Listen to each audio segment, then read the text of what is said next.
inspires this. It's inspired by games like Dragon Age Inquisition, things of that nature. So it's got some interesting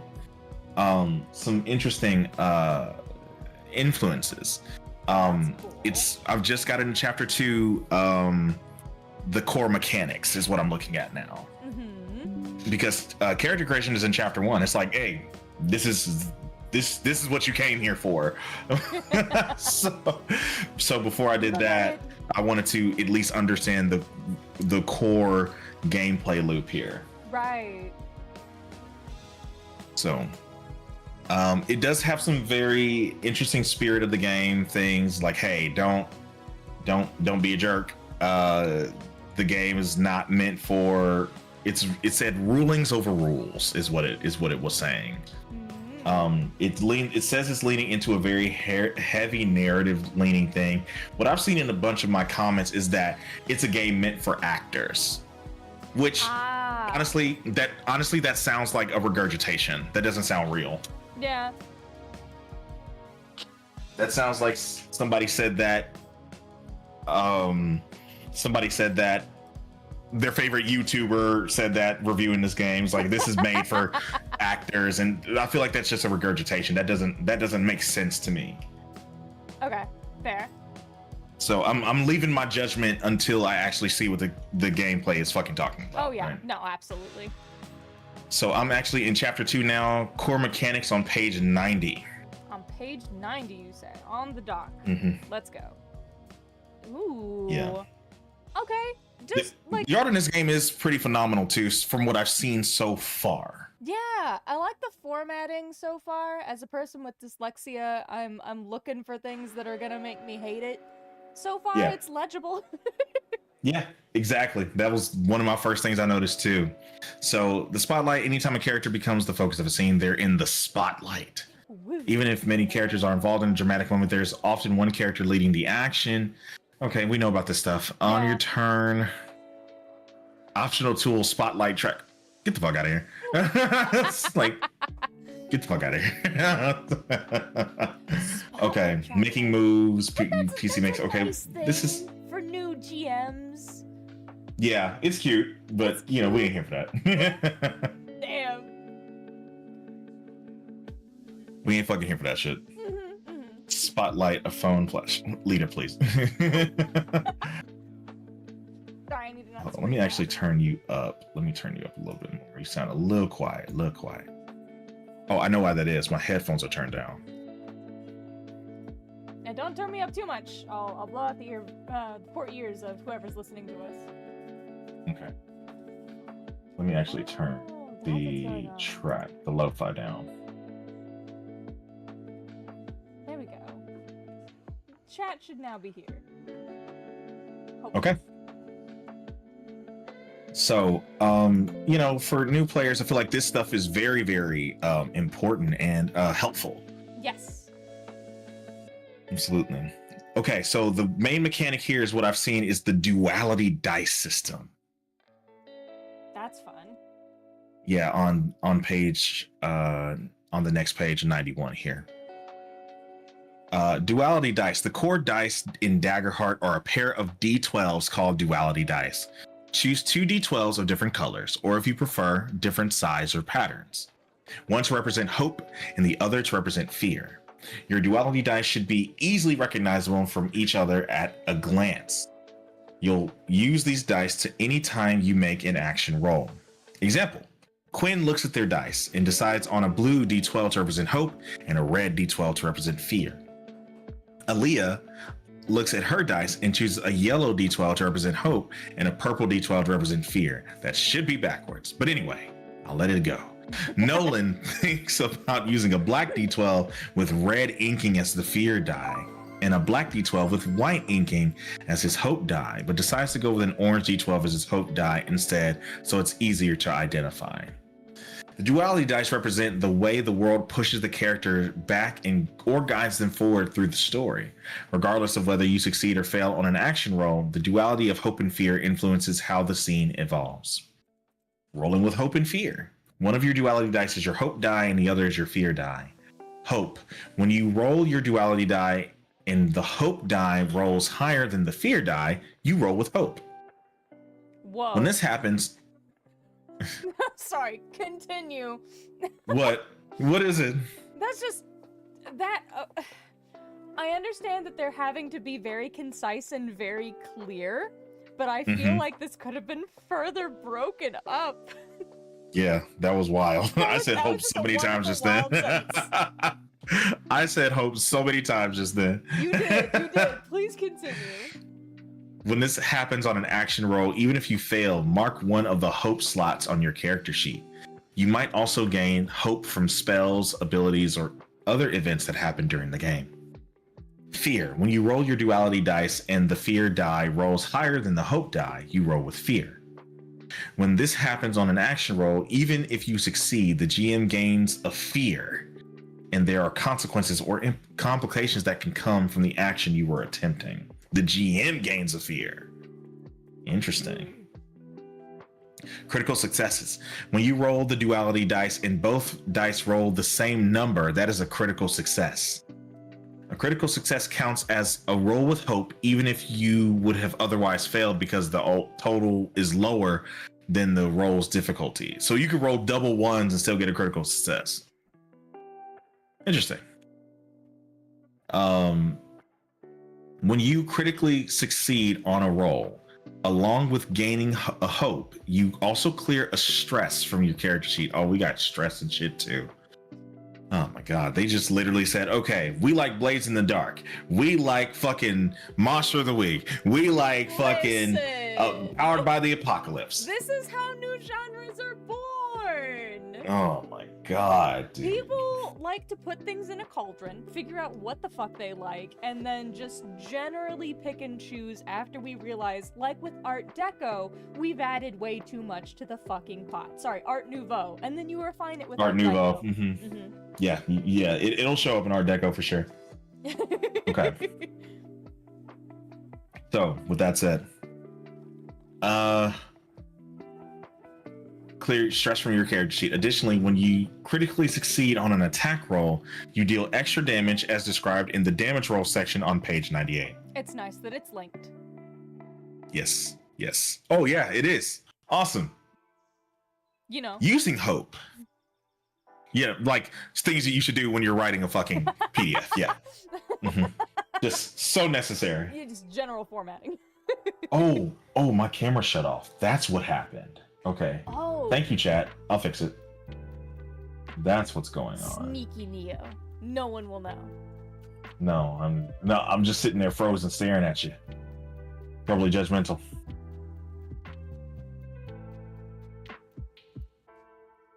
Oh, that's the... Hold on.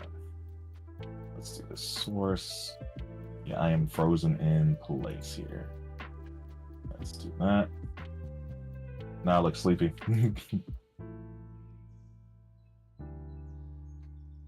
Oh shit, I lost my melanin though. Oh no. Now I'm curious. Hang on. We gotta go do a sneaky peek. What happened? I lost my melanin. Oh no, you didn't just lose your melanin. Oh no. Ah, there you are. Oh shit, I lost my melanin though. Hold on. Let me fix the color on me real quick. Did it zoom me out too? Yes, it probably did. I think it did. Okay, I got this.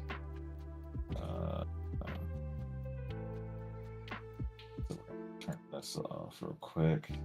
Also, just to fill in time and air, and while we're doing this, hi chat! Hi everybody who's showing up. We're also reviewing things for Daggerheart, which is the Critical Role tabletop role-playing game that has come out that they've already played through a couple of times. So I will be making heroic skills on the side, but we'll still be talking about different role-play mechanics and probably design on the side as we go along.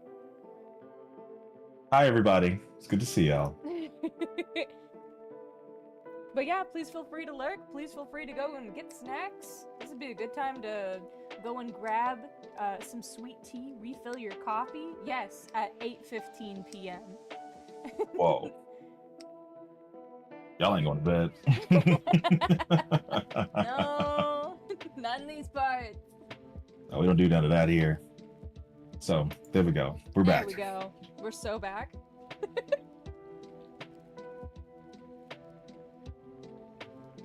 Okay, there's that. I'm making jam. Yum. I'm making waffle. I'm making waffles. So, the duality dice. Okay, we got there. Critical successes. Okay, we're at using hope. When you've gained hope and recorded it on your character sheet, you can spend it to power special abilities, clearing it from your character sheet when you do. Your hope carries over between sessions, but you can only hold a maximum of 6 hope at a time. So we recommend you look for opportunities to spend it. Hope can be used in several ways: to help an ally, utilize an experience, to initiate a tag team role, or activate a hope feature. Help an ally. You can spend a hope to help an ally who is making an action roll you could feasibly support. When you do this, describe how you're helping and roll a d6 advantage die. See the advantage and disadvantage section on page 100. Any number of PCs can help an ally as long as they spend a hope to do so. The ally being helped might also gain advantage on the roll from another source. In this case, they'd roll their own d6 advantage die. If the ally has gained advantage on a roll from multiple sources, they take the highest of all the advantage dice rolled and add the result to their action roll. Okay. Utilize an experience. You can spend a hope to use one of your relevant experiences on an action or reaction roll, adding its modifier to the result. If more than one experience applies to the situation, you can spend an additional hope for each experience you want to use. Initiate a tag team roll. You can spend 3 hope to initiate a tag team roll between you and another PC in order to combine your efforts together in an exciting and scene-defining moment. See the tag team roll section on page 97. Activate a hope feature. A hope feature is any effect that allows or requires you to spend hope to activate its effects. If the text instructs you to spend hope, you must spend the specified number of hope, or you can't trigger the hope feature. When using a hope feature, if you rolled with hope or for that action, the hope you gain from that roll can be spent on that feature. What the fuck did I just read? Hold on, let me run that back. Yeah, right? When using a hope feature, if you rolled with hope for that action, okay, the hope you gain from that roll can be spent on that feature or toward it if it requires spending multiple hope. Okay, so there's got to be an easier way that could have been said, but essentially, like, if you gained hope as a part of that action, right? If you gained hope as a part of that action, you can then immediately spend that on what you're doing. Right. I think, well, I'll keep my grammar self to the side. Yes, what you're saying sounds right. Is it? I don't know. And this is why writing clear rules is so important. Yeah, I agree. Let's see. Oh. Okay. Is your tag team roll? Okay, so we got that. Activate a hope feature. Okay. Notice I don't think it still told us what a hope feature is. No, I'm assuming that's class shit. Let's see. Yeah, it says each class has a unique hope feature. Okay. Let's see. Didn't roll with hope. Okay, if you didn't roll with hope, you'll need to spend hope you gained from previous rolls to activate the effect. God, that could have been written so much easier.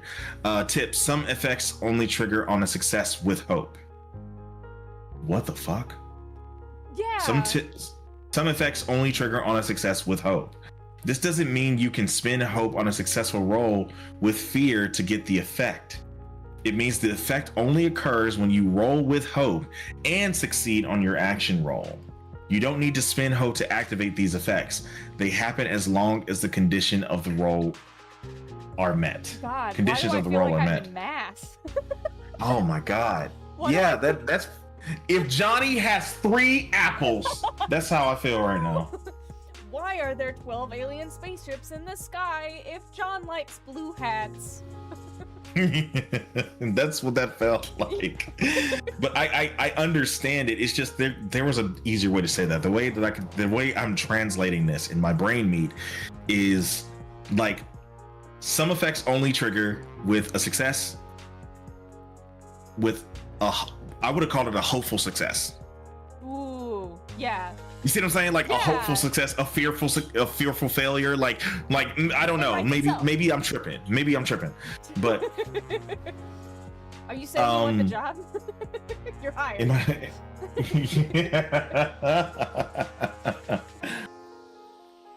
Math is not this crazy. I agree, Lita. So, here we go. That's what I took away from that. Each class has a unique hope feature, such as the Guardian's frontline tank or the Wizard's not this time, that underscores their class archetype and showcases their power.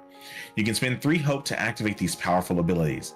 If you find yourself maxing out on hope, using your hope feature could give you the upper hand.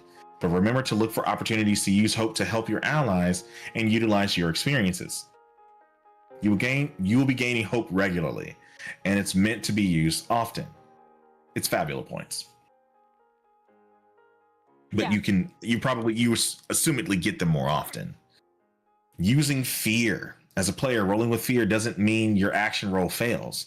Instead, you face a complication or consequence. For example, your character learns only some of the information they need, suffers a counterattack from the adversary they just struck, or encounters an unexpected danger or hazard. If you fail the action roll where you rolled with fear, those consequences or complications are worse. When you roll with fear, you don't record it on your character sheet. Instead, the GM gains a fear and makes a move to reflect the complications of your fear roll. Yeah, I kind of fuck with it. Now, see, this concept, I don't think it's bad. I just wish they would have worded this shit better. Hi, Nandi. Welcome in. Hey, y'all. Oh, my sister is in chat, y'all. Yo! Reverend Dr. Neo Solstice is in the TikTok chat. Oh my god. Chat, we made it. Yeah, we did.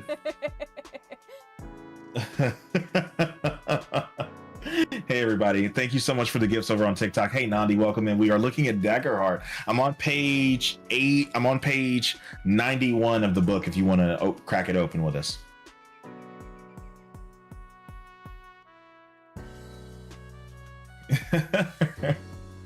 Reverend Dr. Neil Solstice. I'm sure she hates it when I call her that.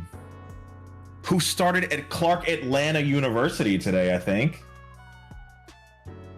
The historically black college, fucking Clark Atlanta, down the street from Morehouse and Spelman. So it's players versus GM? Not necessarily. It's just, it gives the GM more tools to enhance the narrative play. Yeah? Yeah. It reminds me of villain points versus hero points.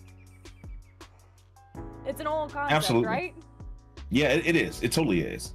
You know, for me, like, because it's my new obsession right now, like, it definitely reminds me of Fabula points and Ultima points. Yes, absolutely. Just giving you more tools to do things with. That's why I want, like, I wish this mechanic was more in. Oh my god, thank you for the follow. Whoa, that's a cool name, Necronomic Craig. Was that your name? No, hang on. Necronomic Rage is what I see. Necronomic Rage. Okay, thank you. The dyslexia is strong with this one. Anyway. Necronomic Craig is wild. Necronomic Craig. I need it. Necronomic Craig. Okay. Keep going before I derail us. Absolutely. So let's see. Evasion? Complication of the GM. Did I read this? Oh, no. The GM can spend the fear they gain on effects such as spotlighting an adversary or making fear moves. See the spending fear section on page 154. Interesting. Okay, evasion. Your evasion represents your character's ability to avoid attacks and other unwanted effects from adversaries. This value sets the difficulty for any roll a creature makes against you. Your base evasion is determined by your class, but it can be modified by domain cards, equipment, conditions, and more. You get to describe what your character's evasion represents, flavoring it the same way you would describe their actions. Take this opportunity to be creative, lean into the descriptions, and deepen your character. When an adversary misses them with an attack or other effect, they might deftly avoid it with acrobatic dodging or precise footwork, or disrupt the attack with well-timed parries. They might even have a magical shield or enchanted object that wards off blows. Oh, is that Although these text? descriptions... Go ahead. Say that one more time. I said, is that flavor text? Finally, like a breath of fresh air. But keep going. Yes, quite indeed. Instead of your armor class being 30 million, and it's like, because you're wearing the big dick armor. Sure. Happy Pride.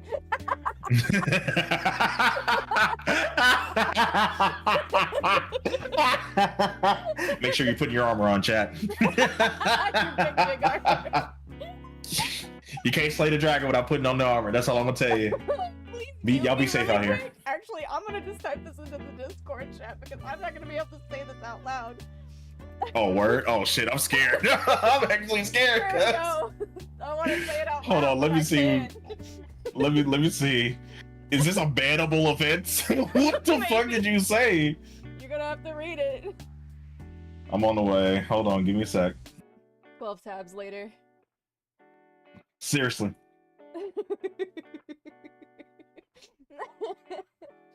Oh, damn it. No, absolutely. That's funny as hell. That's funny as hell. You funny to the motherfucker, cuz. It's very particular humor. Keep going. Speaking of evasion. Yeah. Are we diving into you? Oh my lord. Oh my lord. Chill, cuz. Pause. Oh wow. Anyway. The fan came out. Although these descriptions add to your character and the story your group is telling together, they don't change the normal evasion rules or give you special bonuses. For example, you might describe how your character uses a powerful burst of magic to redirect an arrow headed their way. This doesn't mean you can redirect the arrow back at the attacker and deal the damage to them instead. Boo. Sorry. I mean, okay, that's fair. All right, fine. Hit points and damage thresholds. HP represents the physical injuries and discomfort your character experiences during their adventures. Your available hit points are determined by your class. When you take damage, when an adversary succeeds on an attack roll against your evasion, you mark between 1 and 3 HP, representing the harm your character suffers. That's it. Ow. I'm guessing you have 3 like, HP. I'm guessing you have like a max HP of less than 50 then. I assume so. Holy shit. Which like that makes me happy. Keep going. Yeah, like number crunch, crunching the numbers, making it tighter, right? Yeah. The number of HP you mark is determined by your damage thresholds. This threshold bar is in the damage and health section of your character sheet, and at the top of this page, show the 3 thresholds of damage you can take: minor, major, and severe. A character's level is added to their armor's damage thresholds to determine their final damage thresholds. For example, a level 1 guardian wearing chainmail armor with thresholds of 7 and 15 would start with the following thresholds. See using armor section on 114 for more details. Ooh, okay. That's very what's it called? Shadowrun? That's very Shadowrun. It's looking very Shadowrun, yes. Okay. So minor damage 8, then it's major damage, and then 16 is severe damage. Yeah. Interesting.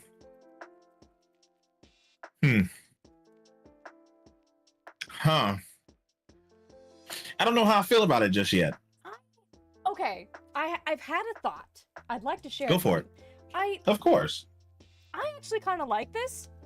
However, every single thing that we're reading so far, is reading like I'm already supposed to know other rules, so I don't think this book was made to be read in order.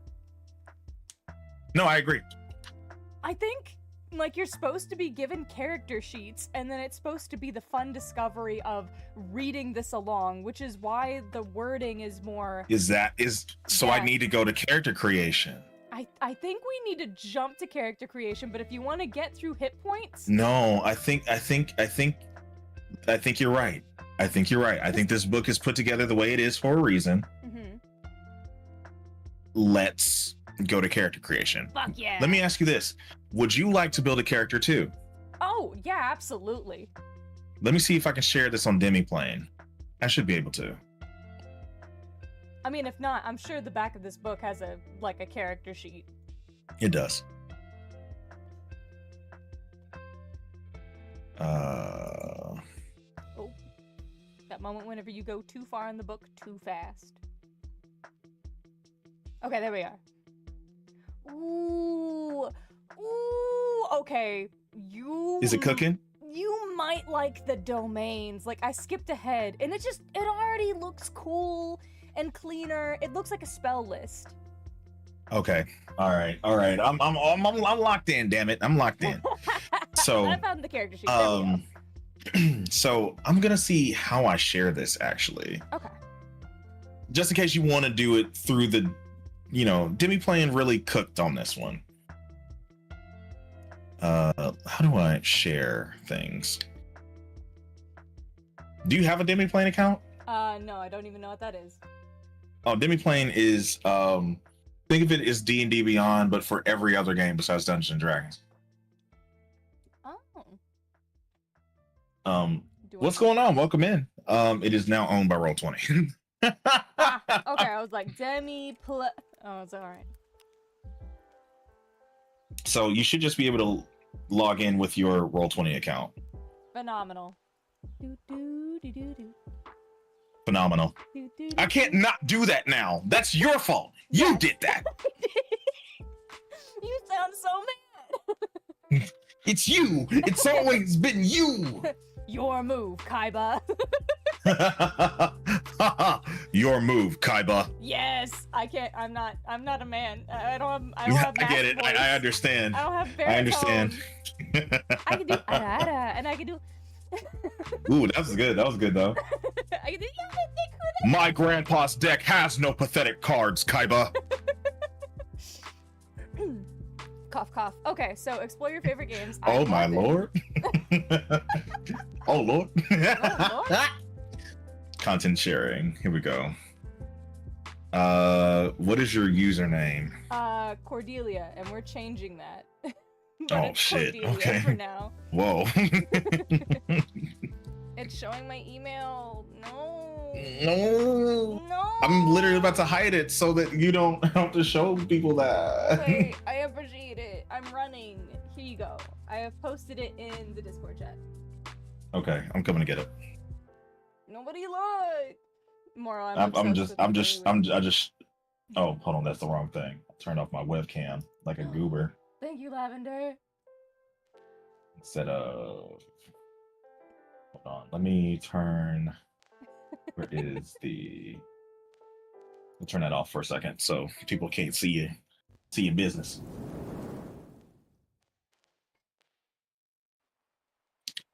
Let me open Dick Sword.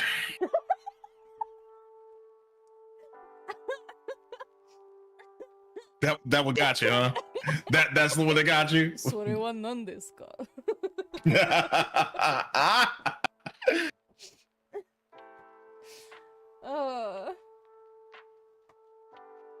Thank you guys. Chat's in love with my hair because I took a shower today and I applied the appropriate amount of conditioner, and so my hair decided it was alive again and is curly. I love that for you. I know. Oh, got the curls out. Oh, I see the curls. Yeah. Let's go. For so-and-so. Aww, your hair is very pretty, Nameless. Thank you very much, Nameless. Much obliged.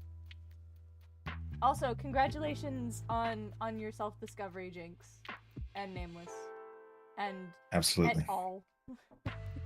Okay, I just shared content with you. So honestly, I think that might give you, I don't know if that gives you access to every fucking game that I have in Demi playing or just this one.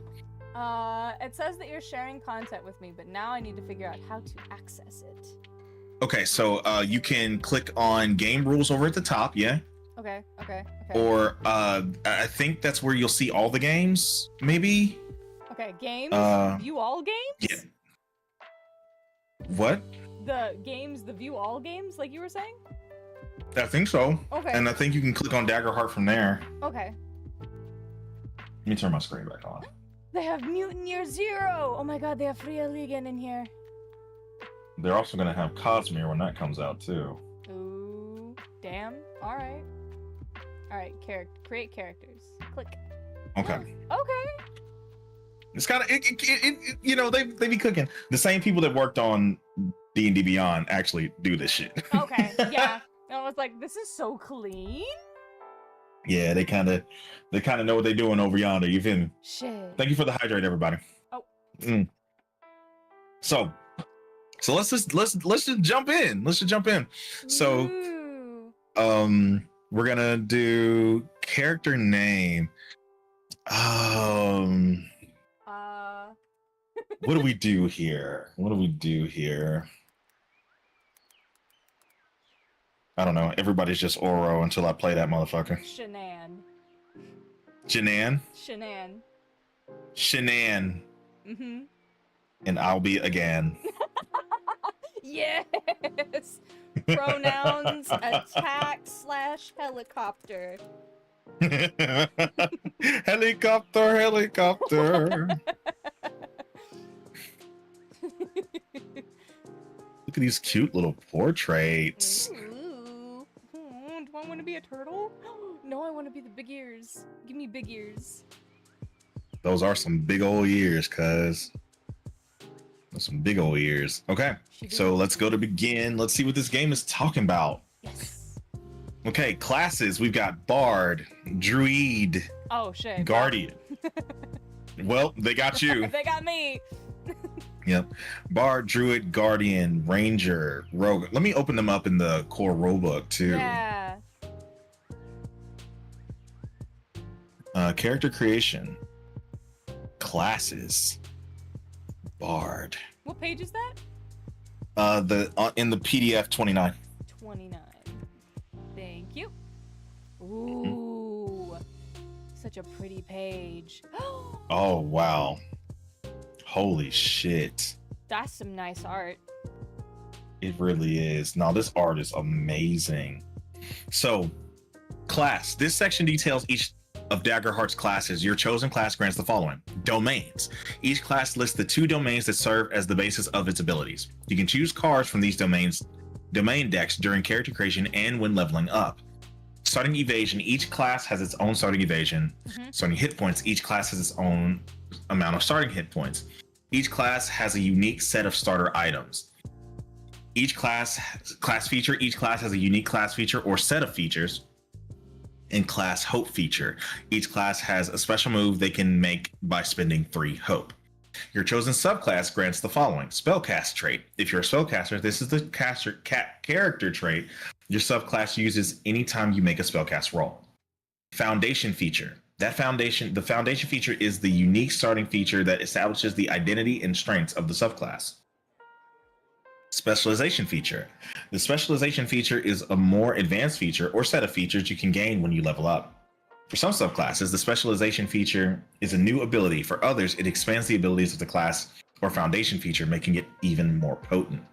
And mastery feature. The mastery feature is your subclass's most powerful feature, which you can gain at higher levels. For some subclasses, the mastery feature unlocks an extraordinary new ability. For others, it's the impressive culmination of their subclass's core feature. The foundation, specialization, and mastery features each come with a card that you can choose to take as one of the benefits from leveling up. The cards hold information about the feature for quick reference.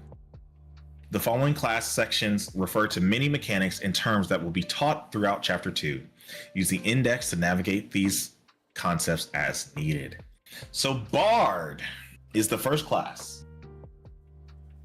Bard, first of all, the art of the Bard is beautiful. I believe she is sitting in a wheelchair. She's gorgeous. Mm-hmm. Absolutely stunning art, I have to say. Absolutely stunning. Bards are the most charismatic people in all the realms. Members of this class are masters of captivation and specialize in a variety of performance types, including singing, playing musical instruments, weaving tales, or telling jokes. Whether performing for an audience or speaking to an individual, bards thrive in social situations. Members of this profession bond and train at schools or guilds. But a current of egotism runs through the hose of the bardic persuasion. Well, okay, just put it out there, I guess. All of our business. While they may be the most likely class to bring people together, a bard of ill temper can just as easily tear a party apart. Their domains are Grace and Codex. Ooh. Their starting evasion score is 10, and their starting hit points are 5. I gotta say. Class items. Say that one more time. I said, I gotta say. Oh, well, no, do the class items. I'll shut the fuck up. Are you sure? Yeah. I'll keep this thought in my gullet. Don't worry, just call on me later. Okay. Class items: a romance novel or a letter never opened. Ooh. Oh my lord. Okay. Bard's Hope feature: make a scene. Spend 3 hope to temporarily distract a target within close range, giving them a -2 penalty to their difficulty. I like that. Yeah, that's kind of good. Class feature: rally. Once per session, describe how you rally the party and give yourself and each of your allies a rally die. At level 1, your rally die is a d6. A PC can spend their rally die to roll it, adding the result to their action roll, reaction roll, damage roll. Oh, innate damage increase. Whoa. Or to clear a number of stress equal to the result. Considering at the how end of low each HP session. Is, that makes sense to me. One more time. Considering how low health points are, that makes sense to me. Same. At level 5, at the end of each session, clear all unspent rally dice. So it really encourages you to use these things. At level 5, your rally die increases to 1d8. Okay, so better bardic inspiration. Seems that way. But what were you gonna say? I'm calling on you. Yes, so domains, Grace and Codex, just fucking call it knowledge. Just do it. We know what you're pulling from. Just call it knowledge. Unless we find out that there is a reason to call it Codex. I'm gonna be don't use complicated. You're gonna have words. You're gonna have words for them. I'm gonna have a codex of fucking vocabulary, vernacular. That's what I'm talking about. No one was fucking prepared for. Anyway. That was fucking fantastic. Thank you. Please continue. Okay. So, one more time here. Oops. Yeah, the critters are fucking mad. Like, I just got a notification. These motherfuckers is mad. You kicked the hive. Accusing me of clickbait. Oh. Welcome to the internet. Is this your first day? Yeah, it seems that way. This is actually indeed my first rodeo. What you should tell them is, if they're accusing you of clickbait, just type "gotcha" underneath. Yeah, Gotcha, I think I will literally do just that. My friend told me to tell you "gotcha." Do it. Okay, Bird subclasses. Choose either the Troubadour or the Wordsmith subclass. Ooh. Troubadour. Play the Troubadour if you want to play music to bolster your allies. Their spellcast trait is Presence. Foundation feature. Gifted performer. Describe how you perform for others. You can play each song once per long rest. Relaxing song. You and all allies within close range clear a hit point. Okay, that's a weird way to phrase that. I'm assuming you free it up. Instead of Yeah, just I like assume you free it up. Yeah. Relaxing song. Ah, yes. Death. Epic fight. Huh. Bars. Ah! What is it? Oh, no, Street Fighter. Oh my god. Oh my god.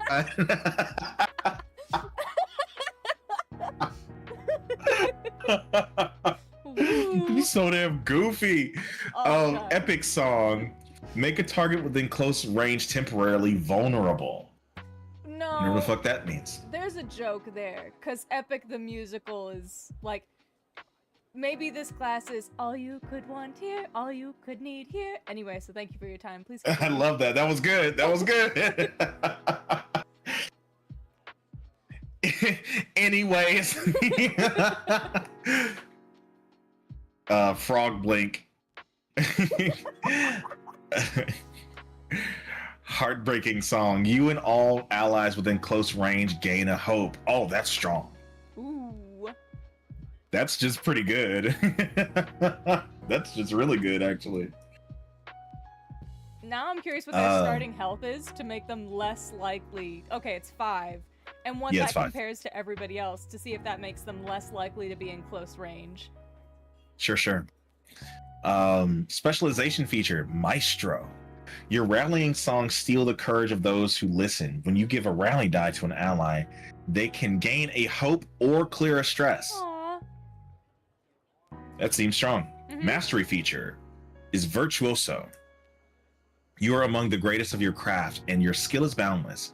You can perform each of your gifted performer features songs twice instead of once per long rest.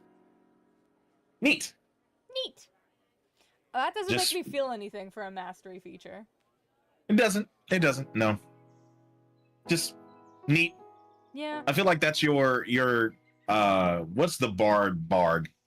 What's the Dungeons and Dragons bardy bard? Is it lore? Sorry. I feel like it's lore. Oh, okay. I'm on board. For a moment I was deeply confused. You were just saying the word bard at me. Bard, Moro. Oh, I'm confused. Answer the question, Moro. I'm in math.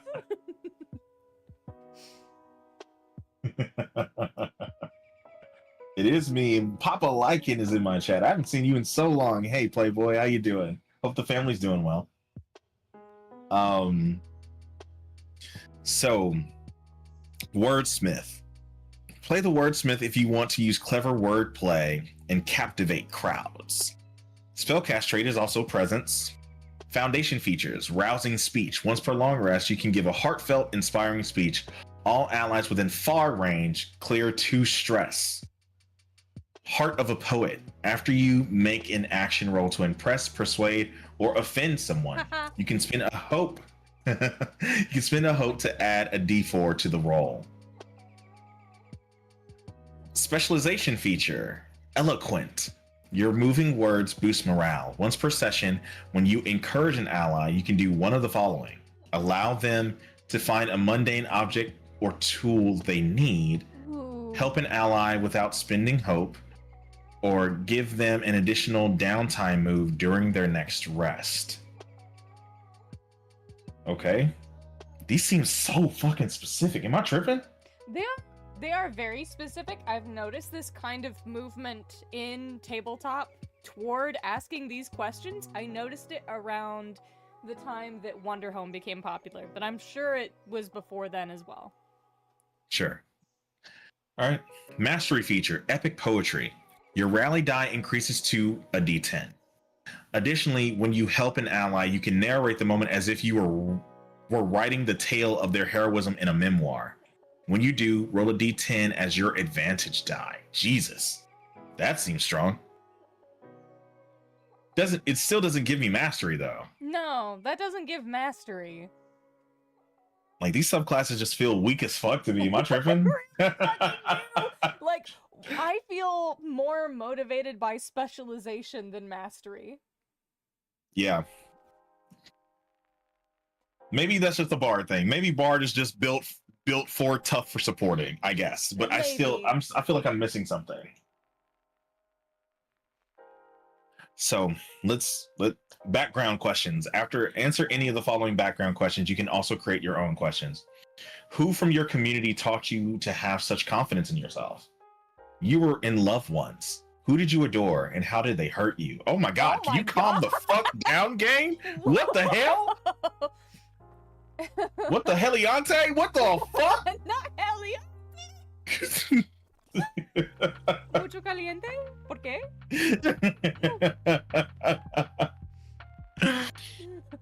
Why do you hate my God. Game? Whoa, this game is like, ooh, you're gonna feel shit. I mean, it is Daggerheart. I just wasn't expecting to receive one. Yeah, that's that. Got you. Yeah, you earned that one. Well done. Thank you. Well done. Thank you. Proud of you. Thank you. Connection. You've always looked up to another bard. Who are they, and why do you idolize them? Connections. Ask your fellow players one of the following questions for their character to answer, or create your own questions. What made you realize you were going to be such good friends? What do I do that annoys you? And why do you grab my hand at night? It's my prosthetic. You can have it. That's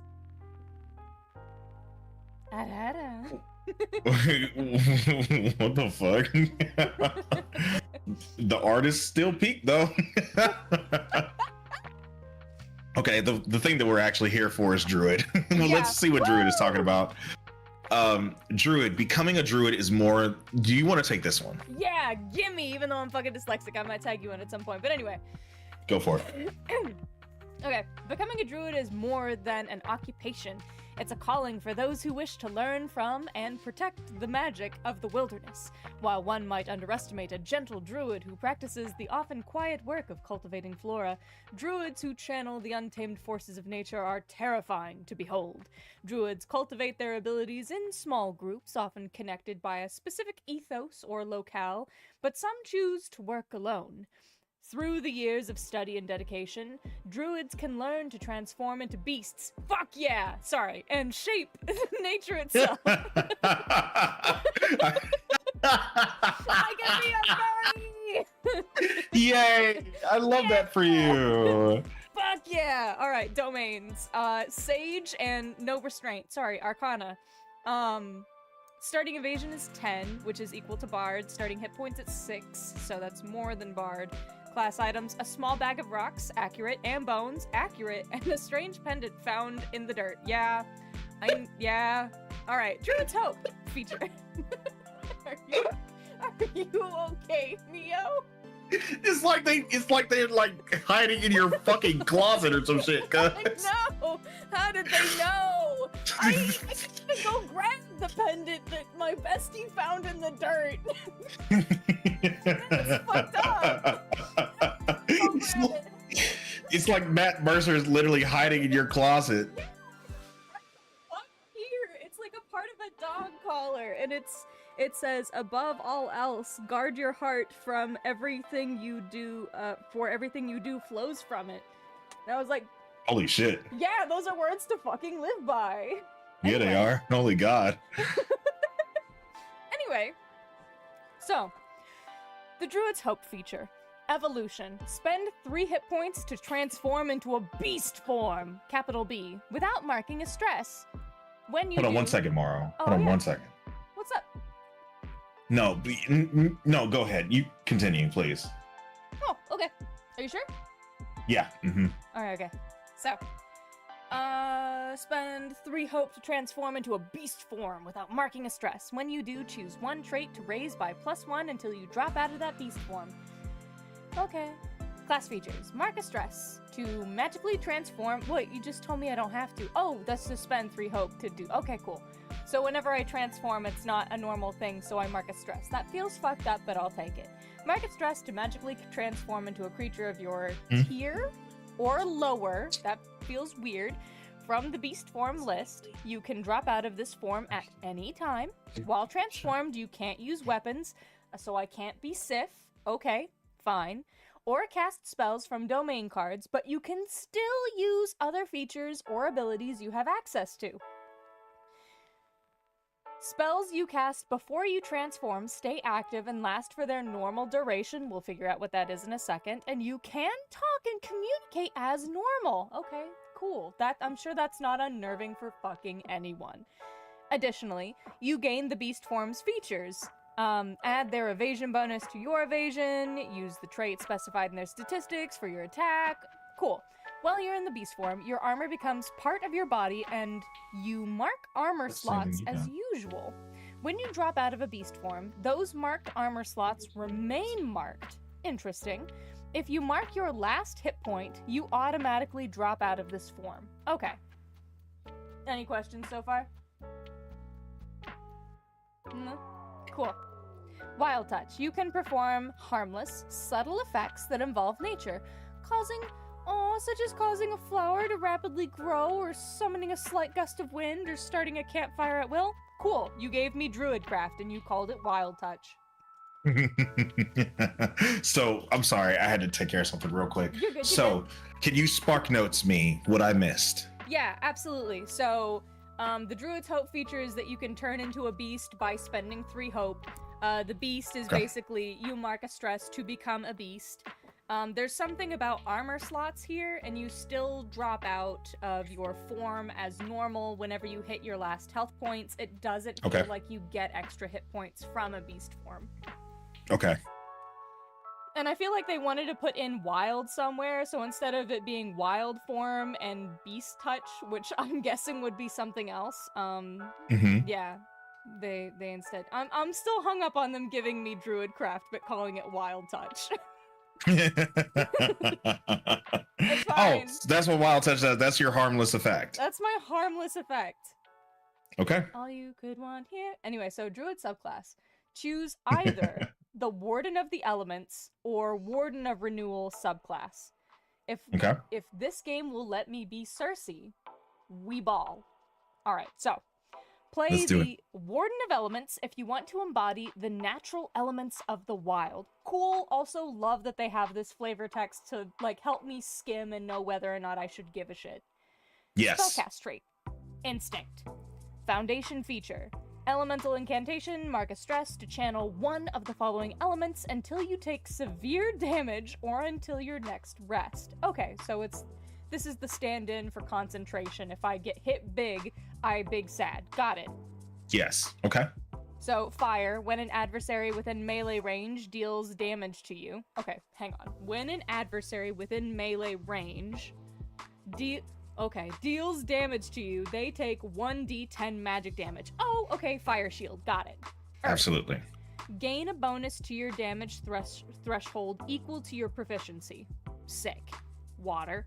When you deal damage to an adversary within melee range, all other adversaries within very close range... This is fucked up. I hate this range.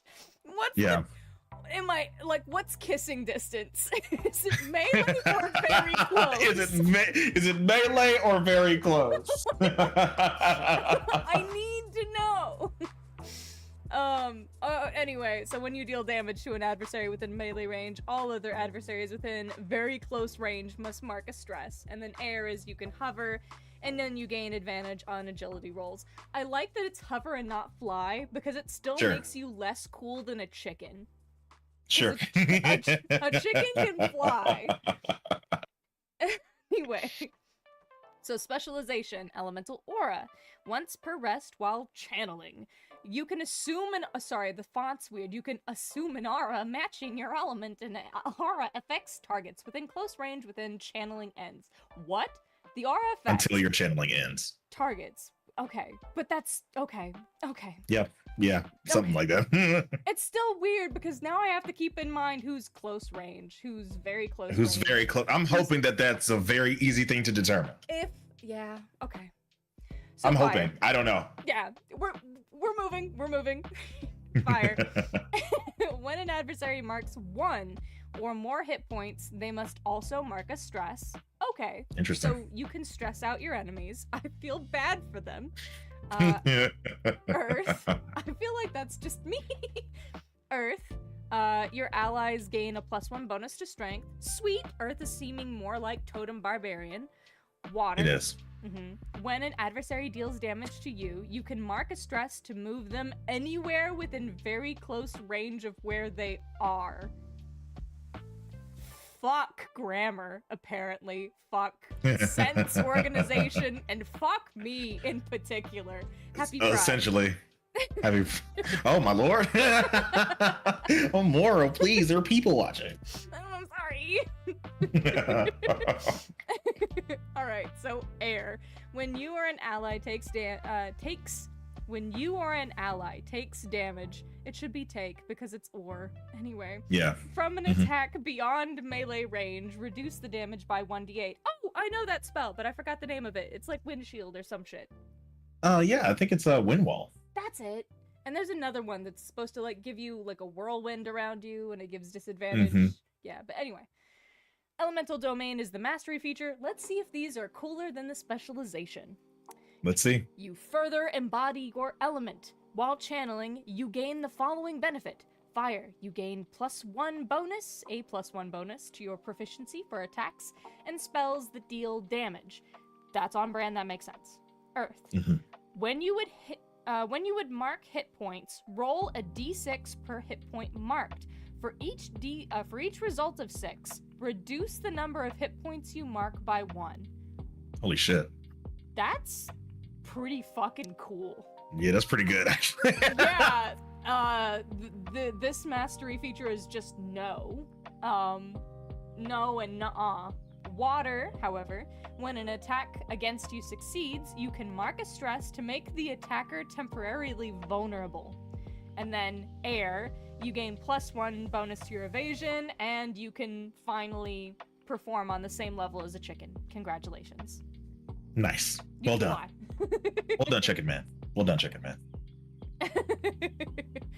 All right. So, immediate thoughts on the Warden of the Elements. It is the wildest mash between Land Druid, Monk of Elements, and Totem Barbarian. Agreed. And I don't hate it. It's not for me, but yeah, I don't hate it, but I wouldn't play it. Yeah, it gives you a lot of options, and that makes me worry about, are the domains lacking? Like, are we compensating for something? And sure. If we're not compensating for something, is there a reason this level of complication is given to the druid but not, say, the bard? Yeah, because Bard was in my opinion, Bard was very simplified. Agreed. I really wanted to love the wordsmith. I did not love the wordsmith. I actually thought it was trash. Not even gonna lie to you. I didn't think it was good. No. No. If I was gonna play a bard, I would play the first one, the troubadour. Yeah. All right. So ready for the next subclass? Absolutely. Warden of Renewal. Go for it. Or you want me to do it? Oh my god. Play the Warden of Renewal. I can do it. Oh, you want to do it? Go for it. I don't mind.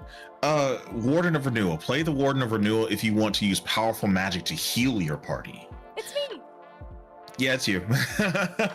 Spellcasting trait is still Instinct. Foundation features Clarity of Nature. Once per long rest, you can create a space of natural serenity within close range. When you spend a few minutes resting within the space, clear stress equal to your instinct. Distribute it as you choose between you and your allies. In Regeneration, touch a creature and spend 3 hope. That creature clears 1d4 hit points. Yep, that is just great heals. It's just good healing. Specialization feature, Regenerative Reach. You can target creatures within very close range with your regeneration feature. So as opposed to what it was when you had to touch them. Warden's Protection. Once per long rest, spend 2 hope to clear 2 hit points on 1d4 allies within close range. Oh, this is kind of crazy levels of healing, right? Yeah. This is kind of good. This is kind of good levels of healing, actually. Its mastery feature is Defender. Your animal transformation embodies a healing guardian spirit. When you're in beast form and an ally within close range marks 2 or more hit points, you can mark a stress to reduce the number of hit points they mark by 1. That's pretty fucking strong. Yeah! This is the first good subclass that we've seen. There it is! Druid wins! Yeah, Druid came through. I was concerned. I was also concerned. But because, I mean, again, the Warden of the Elements is functional. Wouldn't play it, though. Yeah, functional. Great. Looks cool. I wouldn't do it. Yeah, but Warden of Renewal, you would play the fuck out of this. Oh, yeah. Nobody. And be very good at it. You die when I no say one so. dies. So, background questions. I am interested in what they want for the druids. Answer any of the following background questions. You can also create your own questions. Why was the community you grew up in so reliant on nature and its creatures? Ooh. Who was the first wild animal you bonded with? Why did your bond end? Holy shit, game, calm down. Oh my god, the next one's worse. The one is crazy. Who has been trying to hunt you down? What do they want from you? Specifically, whoa. Whoa. I like that though. Nah, these are good. These are kind of good. These questions are fucking wild. Welcome in, everyone. We are reviewing the Daggerheart RPG from the folks over at Critical Role. Connections. Ask your fellow players one of the following questions for their character to answer, or create your own questions. What did you confide in me that makes me leap into danger for you every time? Aww. What animal do I say you remind me of? What affectionate nickname have you given me? Okay, Druid kind of got it together. Yeah. Druid kind of got it together. Druid got it together. I was concerned. I was concerned about this game because Bard's class features are good. Yes. Subclasses, not so fucking much. Not even gonna lie to you. Bard is kind of mid. Guardian is the next one. No beast form options. Oh, there's a whole thing here. Yeah. Okay. So that's one of the things I wanted to get in with you about is at the very end of the book. If you're still leaning toward Bard, we can go and look up Grace and Codex domains and see at the domains. Yes. Oh yeah, is that in the appendices or something? Something like that. I could go check real quick. Somewhere down here. Domain card reference. Yep. It's in the appendix. What was Bard? Codex and what? Codex and. Fate. No. Codex and. I'm already in the appendix. Hang on. Let me scroll back up. I'm still here. Okay. Give me a second. Bard is Grace and Codex. Okay. So we'll do Codex first. Okay. Codex domain, Book of Ava. Or maybe Ava. Level 1 Codex Grimoire. Its recall cost is 2. Power push. Make a spellcast roll against a target within melee range. On a success, they're knocked back to far range and take D10 plus 2 magic damage using your proficiency. Dang. Tava's arm. Okay. So these are kind of cool. These are pretty good. Yeah. Okay. So this is where the game cooks. This is where the game cooks here, not the class features. They honestly, classes are kind of mid. This is where the game cooks. Tava's armor. Spend a hope to give a target you can touch a +1 bonus to their armor score until their next rest, or you cast Tava's armor again. Ice Spike. Make a spellcast roll 12 to summon a large ice spike within far range. If you use it as a weapon, make a spellcast roll against the target's difficulty instead. On a success, deal D6 physical damage using your proficiency. Okay. This is kind of cool for a bard to have. Not gonna lie to you. Yeah. that's kind of sick though.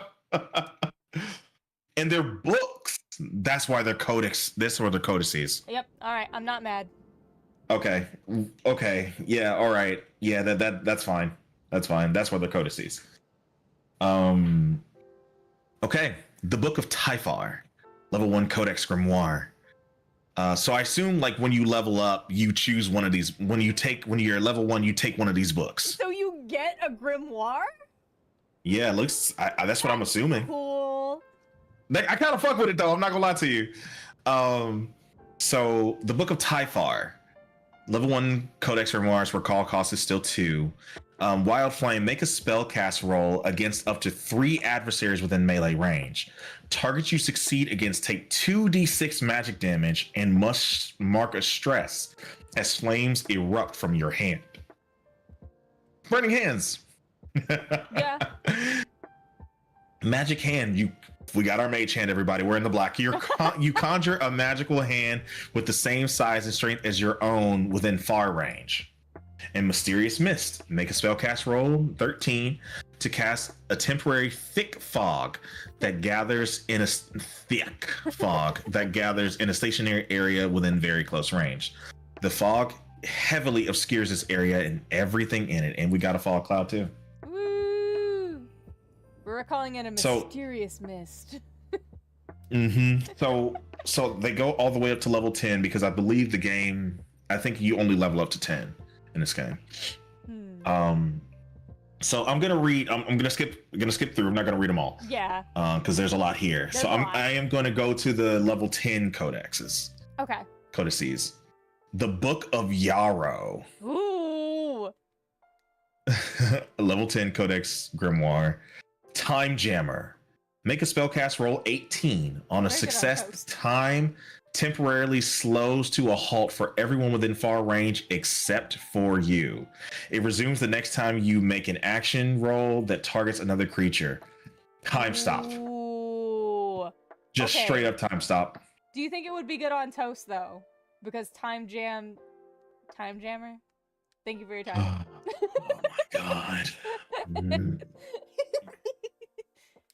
Oh. I'm not mad, I'm just disappointed. Oh. Magic immunity. Spend 5 hope to become immune to magic damage until your next rest. That's crazy. Whoa. We're fighting a dragon? Fuck you. Yeah. That's kind of wild, actually. Okay. Magic immunity. Transcendent union. Whoa. Dog, it's just called marriage. Transcendent union is what I feel like fucking Milwaukee calls common law. Whoa.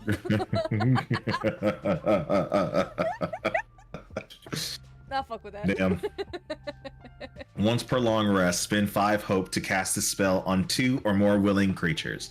Until your next rest, when a creature connected by this union would mark stress or hit points, the connected creatures can choose who marks it.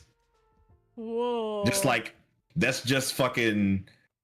a way crazier warding bond. Yeah. I would go so far as to say way better. Yeah. Wow. Okay, let's talk about the Grace domain then. That's the fucking Codex domain. Holy crap. That's insane. Codex kind of crazy. I guess that's where our spell books come from. So I assume that the wizard is going to have access to Codex domain as well. I would assume so. Grace domain.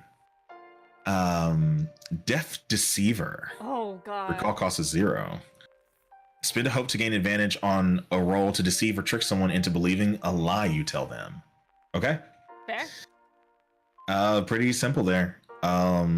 Enrapture, make a spellcast roll against a target within close range. On a success, they become temporarily enraptured. While enraptured, the target's attention is fixed on you, narrowing their field of view and drowning out any sound but your voice. Whoa! That's kind of crazy. Once per rest, on a success, you can mark a stress to force the enraptured target to mark a stress as well. Sorry, one of my chat just said gaslight abilities are real. Yes, they are. Inspirational words. Your speech is imbued with power. After a long rest, place a number of tokens on this card equal to your presence. When you speak with an ally, you can spend a token from this card to give them 1 benefit from the following options. Oh. Your ally clears a stress. Your ally clears a hit point. Your ally gains a hope. When you take a long rest, clear all unspent tokens. This is good. This is strong. This is where our class features are. Yep, found him. Wow. Okay. All right. This kind of cooks a little bit. Let's see what level 3 does, and then I'm gonna hop down to 10 to see kind of where shit kind of scales. When you couldn't come up with a better word than hypnotic pattern. Yeah, hypnotic shimmer. Yeah. Make a spellcast roll against all adversaries in front of you within close range. Once per rest on a success, create an illusion of flashing colors and lights that temporarily stuns targets you succeed against and forces them to mark a stress. While stunned, they can't use reactions and can't take any other actions until they clear this condition. It's hypnotic pattern. Yeah. Okay. Yep. Okay. I do want to see. Oh shit! This one just caught my eye. Copycat. Copycat? Where? Okay. Once per long rest, this card can mimic the features of another domain card of level 8 or lower in another player's loadout. Whoa. Spin hope equal to half the card's level to gain access to the feature. It lasts until your next rest or they place the card in their vault. Okay. Hey, let me borrow that up off you, Druid. Let me get that up off you, cuz. Let me borrow that real quick. There's also fucking just astral projection here as well. Let's see what the level 10s do. Encore. When an ally within close range deals damage to an adversary, you can make a spellcast roll against the same target. On a success, you deal the same damage to the target that your ally dealt. If your spellcast roll succeeds with fear, place this card in your vault. Okay. So if there's the equivalent to a paladin here, they do the big dick smite in fucking, yeah, run that back for me. Run that back one time. Notorious. People know who you are and what you've done, and they treat you differently because of it. When you leverage your notoriety to get what you want, you can mark a stress before you roll to gain a +10 bonus to the result. Lord God. Your food and drinks are always free wherever you go, and everything else you buy is reduced in price by 1 bag of gold to a minimum of 1 handful. This card doesn't count against your loadout's domain card maximum of 5 and can't be placed in your vault. You just fucking have this. You're him. Yeah, you were just that dude. Good Lord. Okay, so the domains kind of cook a little bit, actually. They might, y'all might have done something over there, Critical Role. I see you. I see what you did here. And this gives you the ability to really customize what you're doing. That was one of my big worries whenever we first started getting to classes. It was like, oh, there isn't a lot of this room is for us very to samey. Yeah, different people.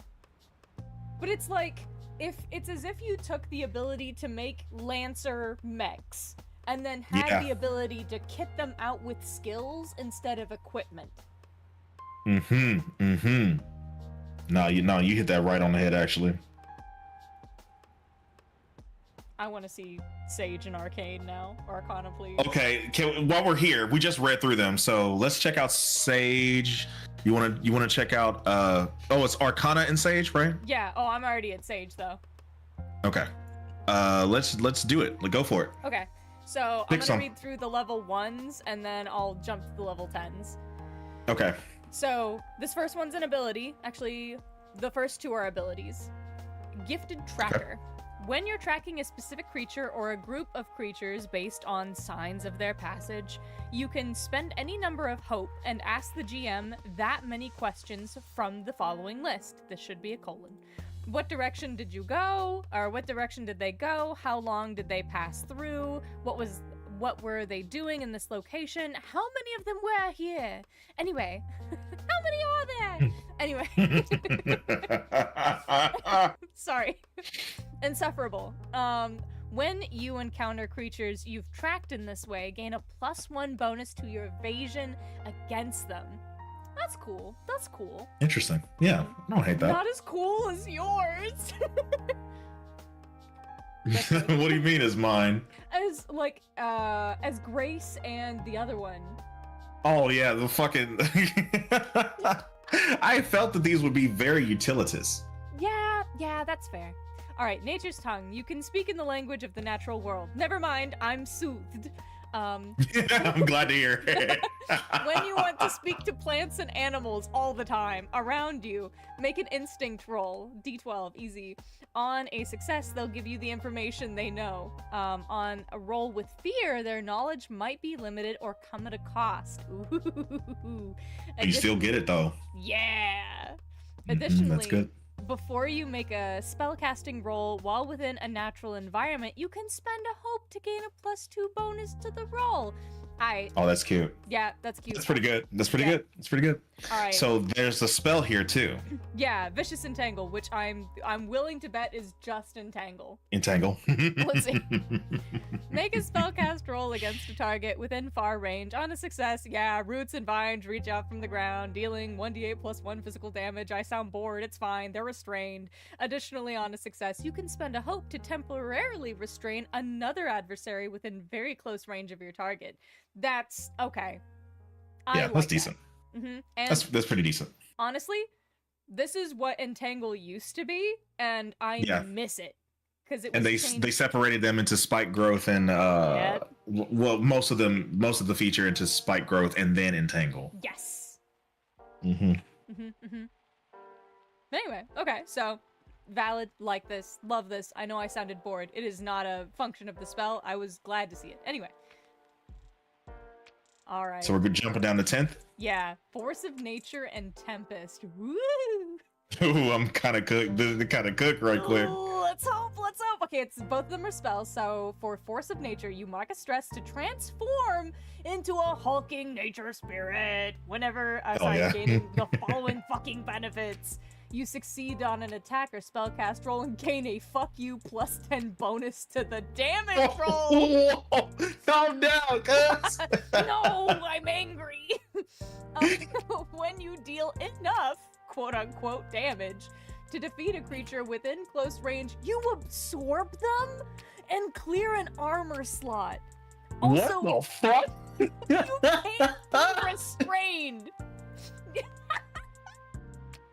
Whoa! Whoa! Whoa! You want to talk about it, Druid? Damn, cuz. Oh shit! Oh, okay, no, I thought that I read that backwards. Before you make an attack roll, you must spend a hope. If you can't, you revert back to your normal form. So that's how they keep you in check. Okay, because that's wild as fuck. Yeah. That's wild.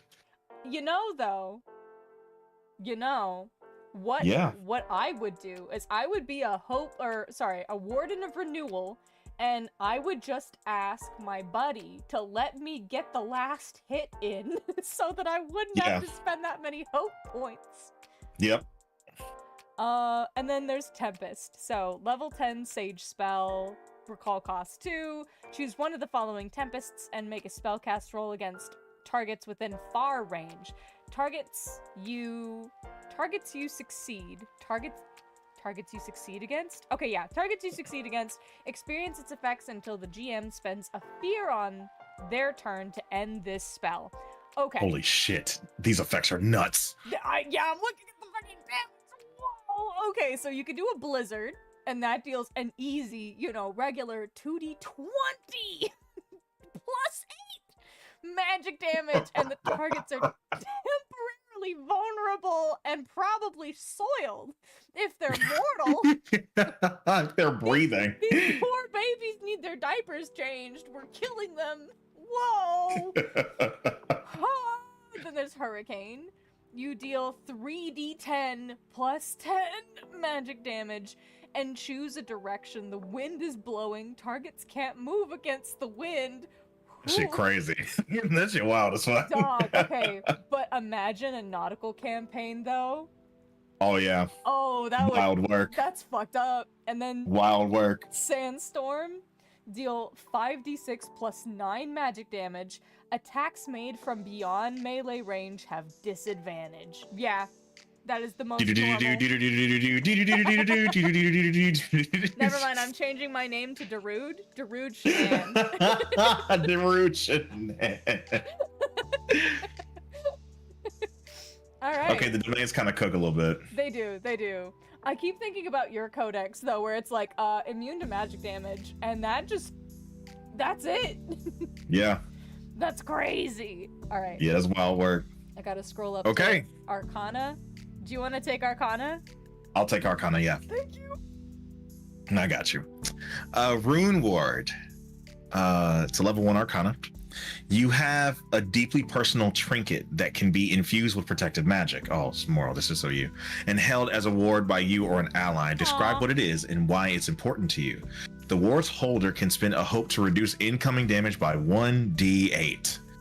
If the ward die result is 8, the ward's power ends after it reduces damage this turn. It can be recharged for free on your next rest. That's cute. Yeah, that's good. So if you get the max reduction, it's just you used up all of its power. Yeah. Gotcha. I mean, that's a big damage reduction though for this game. That's massive. Because I think for that example that it showed us, that would reduce somebody to just taking no damage. Yeah. Because of the damage thresholds. Anyway, Unleash Chaos. At the beginning of a session, place a number of tokens equal to your spellcast trait on this card. Make a spellcast roll against a target within far range and spend any number of tokens to channel raw energy from within yourself to unleash against them. On a success, roll a number of d10s equal to the tokens you spent and deal that much damage, magic damage to the target. Mark a stress to replenish this card with tokens up to your spellcast trait. At the end of each session, clear all unspent tokens. That is the dopest fucking chaos bolt I've ever fucking seen. Yeah, that's rad. What's up? Welcome in. That's dope. I'm not even gonna hold you. Wall walk. I see counterspell. I'll check that out here. Oh, we can counterspell. Yeah. Level 3 Arcana spell. You can interrupt a magical effect taking place by making a reaction roll using your spellcast trait. On a success, the effect stops and any consequences are avoided, and this card is placed in your vault. Oh, okay. So we get one counterspell. Yeah. We're but using this honestly, against Finger this just negates shit. So, like, whoa. Ooh, you made me think of a heroic skill that I now need to make. Spell Eater. Thank you for your time. Spell Eater. Sorry. We're playing a lot of fucking Metal Gear. Metal Gear. What a thrill. Yeah. Okay, so let's jump down to the level 10s here. Very scared of these, not even gonna lie to you. This bitch says falling sky. Hold on, adjust reality. After you or a willing ally make any roll, you can spend 5 hope to change the numerical result of that roll to a result of your choice instead. Okay. The result must be plausible within the range of the dice. Okay. Okay. That's still very fucking strong. And falling sky. Make a spellcast roll against all adversaries within far range. Mark any number of stress to make shards of arcana rain down from above. Targets you succeed against take 1d20 plus 2 magic damage for each stress marked. Oh my What the fuck do you God. mean? What are you saying to me right now? I think this spell is actually called murder a motherfucker. Fuck you in particular. This spell in particular, fuck you. Okay. Honestly, I understand a little bit more about the domains. I understand how this game mechanically works now. Now I'm excited to see what the marshals be doing. Yeah. Guardian. I'll take Guardian. Okay. The title of Guardian represents an array of martial professions, speaking more to their moral compass and unshakable fortitude than the means by which they fight. While many Guardians join group of militants for either a country or cause, they're more likely to follow those few they truly care for. Majority be damned. Guardians are known for fighting with remarkable ferocity, even against overwhelming odds, defending their cohort above all else. Woe betide those who harm the ally of a Guardian, as the Guardian will answer this injury in kind. Aro, is that Holy you? shit. I think this is seeming like the domains are Valor and Blade. Fuck yeah. Whoa. Whoa, right? Starting evasion is 9, okay? So it's actually lower than some of the ones we've seen, Druid and Bard, right? Starting hit points is higher, 7. Class item, a totem from your mentor or secret key. Guardian's Hope feature. Frontline tank, spend 3 hope to clear 2 armor slots. Okay. Class feature, Unstoppable. Once per long rest, you can become unstoppable. You gain an unstoppable die. At level 1, your unstoppable die is a d4. Place it on your character sheet in the space provided, starting with the level of 1 value facing up. After you make a damage roll that deals 1 or more hit points to a target, increase the unstoppable die value by 1. When the die's value would exceed its maximum value, or when the scene ends, remove the die and drop out of unstoppable. At level 5, your unstoppable die increases to a d6. So that's kind of cool. Yeah. That's pretty dope. Big damage. Love it. While unstoppable, you gain the following benefits. You reduce the severity of physical damage by 1 threshold. What the fuck? Hold on. Whoa. Severe to major, major to minor, minor to none is crazy. Pick a god and pray? Yeah, that's Oro. Yeah, you're right. You called it. You clocked that, didn't you? You add the current value of the unstoppable die to your damage roll, and you can't be restrained or vulnerable while unstoppable. That's just once a day. You could just fucking do that shit. That's crazy. Once a day. That's just once a day you could do this shit. That's honestly. Yeah. That's how you make a tank. That's how you make a tank base. Yeah. That's pretty satisfying. Tip: if your unstoppable die is a d4 and the 4 is currently facing up, you remove the die the next time you would increase it. However, if your unstoppable die has increased to a d6 and the 4 is currently facing up, you'll turn it to 5 the next time you would increase it. In this case, you'll remove the die after you would need to increase it higher than 6. That makes sense. I'm glad that they added that for clarification for people. Yeah. And the Guardian subclasses are the Stalwart or the Vengeance. Oh my god, I bet Vengeance is a counter tank. Oh god, I can't handle this. Stalwart. Play the Stalwart if you want to take heavy blows and keep on fighting. Foundation features. Unwavering. Gain a permanent +1 bonus to your damage threshold. Bitch, what the fuck? Just flat possible damage reduction. Iron Will. When you take physical damage, you can mark an additional armor slot to reduce the severity. Whoa. Specialization features Unrelenting. Gain a permanent +2 bonus to your damage thresholds. Partners in Arms. When an ally within very close range takes damage, you can mark an armor slot to reduce the severity by 1 threshold. Mastery features. Undaunted. Gain a permanent +3 bonus to your damage thresholds. Okay. Okay, they kind of cooked on these. Loyal Protector. When an ally within close range has 2 or fewer hit points and would take damage, you can mark a stress to sprint to their side and take the damage instead. Yes. Give it to me. Yeah, that's a tank. That's a tank right there. Yep. Yeah, these are good subclass features. Why am I hearing the Captain America theme as you read through that? Captain America throws his mighty shield. You guys ready for me to punch old what's his name in the jaw? Vengeance. Play the Vengeance if you want to strike down enemies who harm you or your allies. Yeah. They got me, Moro. They got me. They got you. Foundation features At Ease. Gain an additional stress slot. Revenge. When an adversary within melee range succeeds on an attack against you, you can mark 2 stress to force the attacker to mark a hit point. What the fuck? Whoa! You just make them eat. You don't even have to attack them. Nah, they take the damage in advance. You tell them prepare, and they shit themselves. You shouldn't have done that. You drop your address.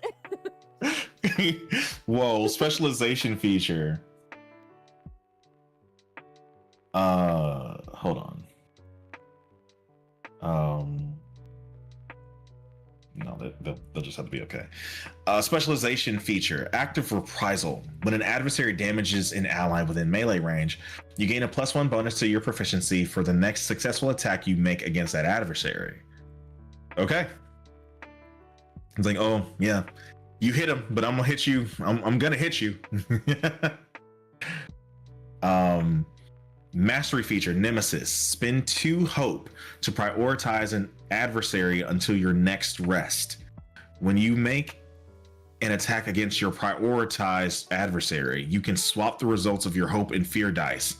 You can only prioritize one adversary at a time. Oh my god. That's so good. That is beautiful. Oh god, yeah. They cooked on this one. Where's the art of the guy at? Where's my guy? What's he look like? The bro? Oh, she's pretty. Isn't she well, actually non-binary. Aren't they? No, I'll take that. Background questions. Oh, they're about to hurt me. Oh, they're about to hurt me, aren't they? They're like, why do you want to be a face tank? Why do you want to use particularly your face to save people? Oh no. Background questions. Answer any of the following questions. Who from your community did you fail to protect, and why do you still think of them? Damn, yeah, they came directly for us, didn't they? They didn't wait. You've been tasked with protecting something important and delivering it somewhere dangerous. What is it, and where does it need to go? Oh no. You consider an aspect of yourself to be a weakness. What is it, and how has it affected you? Fuck. Jesus Christ. Daggerheart, stop. Like, can you take it out of my chest, please? Connections. How did I save your life the first time we met? Oh. What small gift did you give me that you notice I always carry with me? What lie have you told me about yourself that I absolutely believe? Shit. Whoa. Okay, so I'm just gonna leave that alone and go to Valor and Blade. Absolutely. Nah, I'm good on that, Chief. Can you tell me what? Nah, cuz I'm good. 329 in the doc, 330 in the PDF. All right, thank you.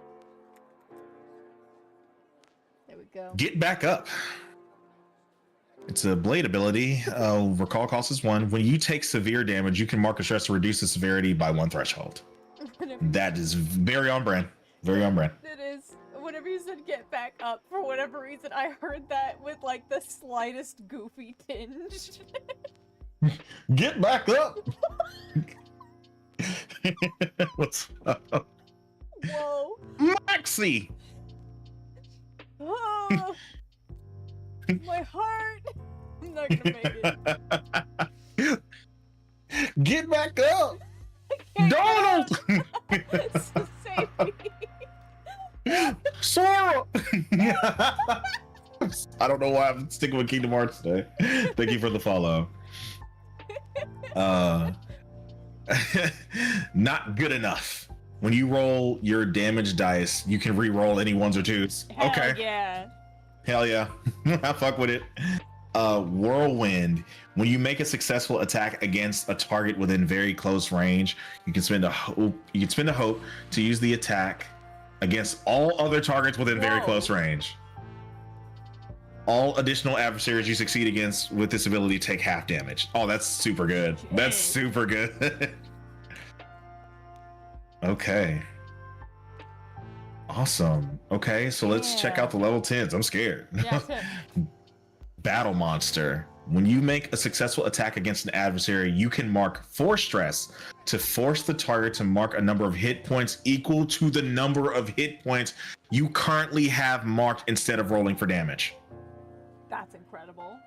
Oh no, it makes you want to take damage. Yeah, it does. Ooh, risk reward. That is the vengeance fucking capstone right there. Oh, that's good right there. You just walk over to a motherfucker, it just like oh my wa. oh my wa mo. What? Hold on. What is it? Hold on. I know this one. You got it. Oh my god, did you forget it? It's Shinderu. You got it. No, not that one. It's a different one. Oh yeah. I got it. Bankai. Katenkyokutsu Karama Shinju. Yes! Hit it with that one and they just fucking fall over dead.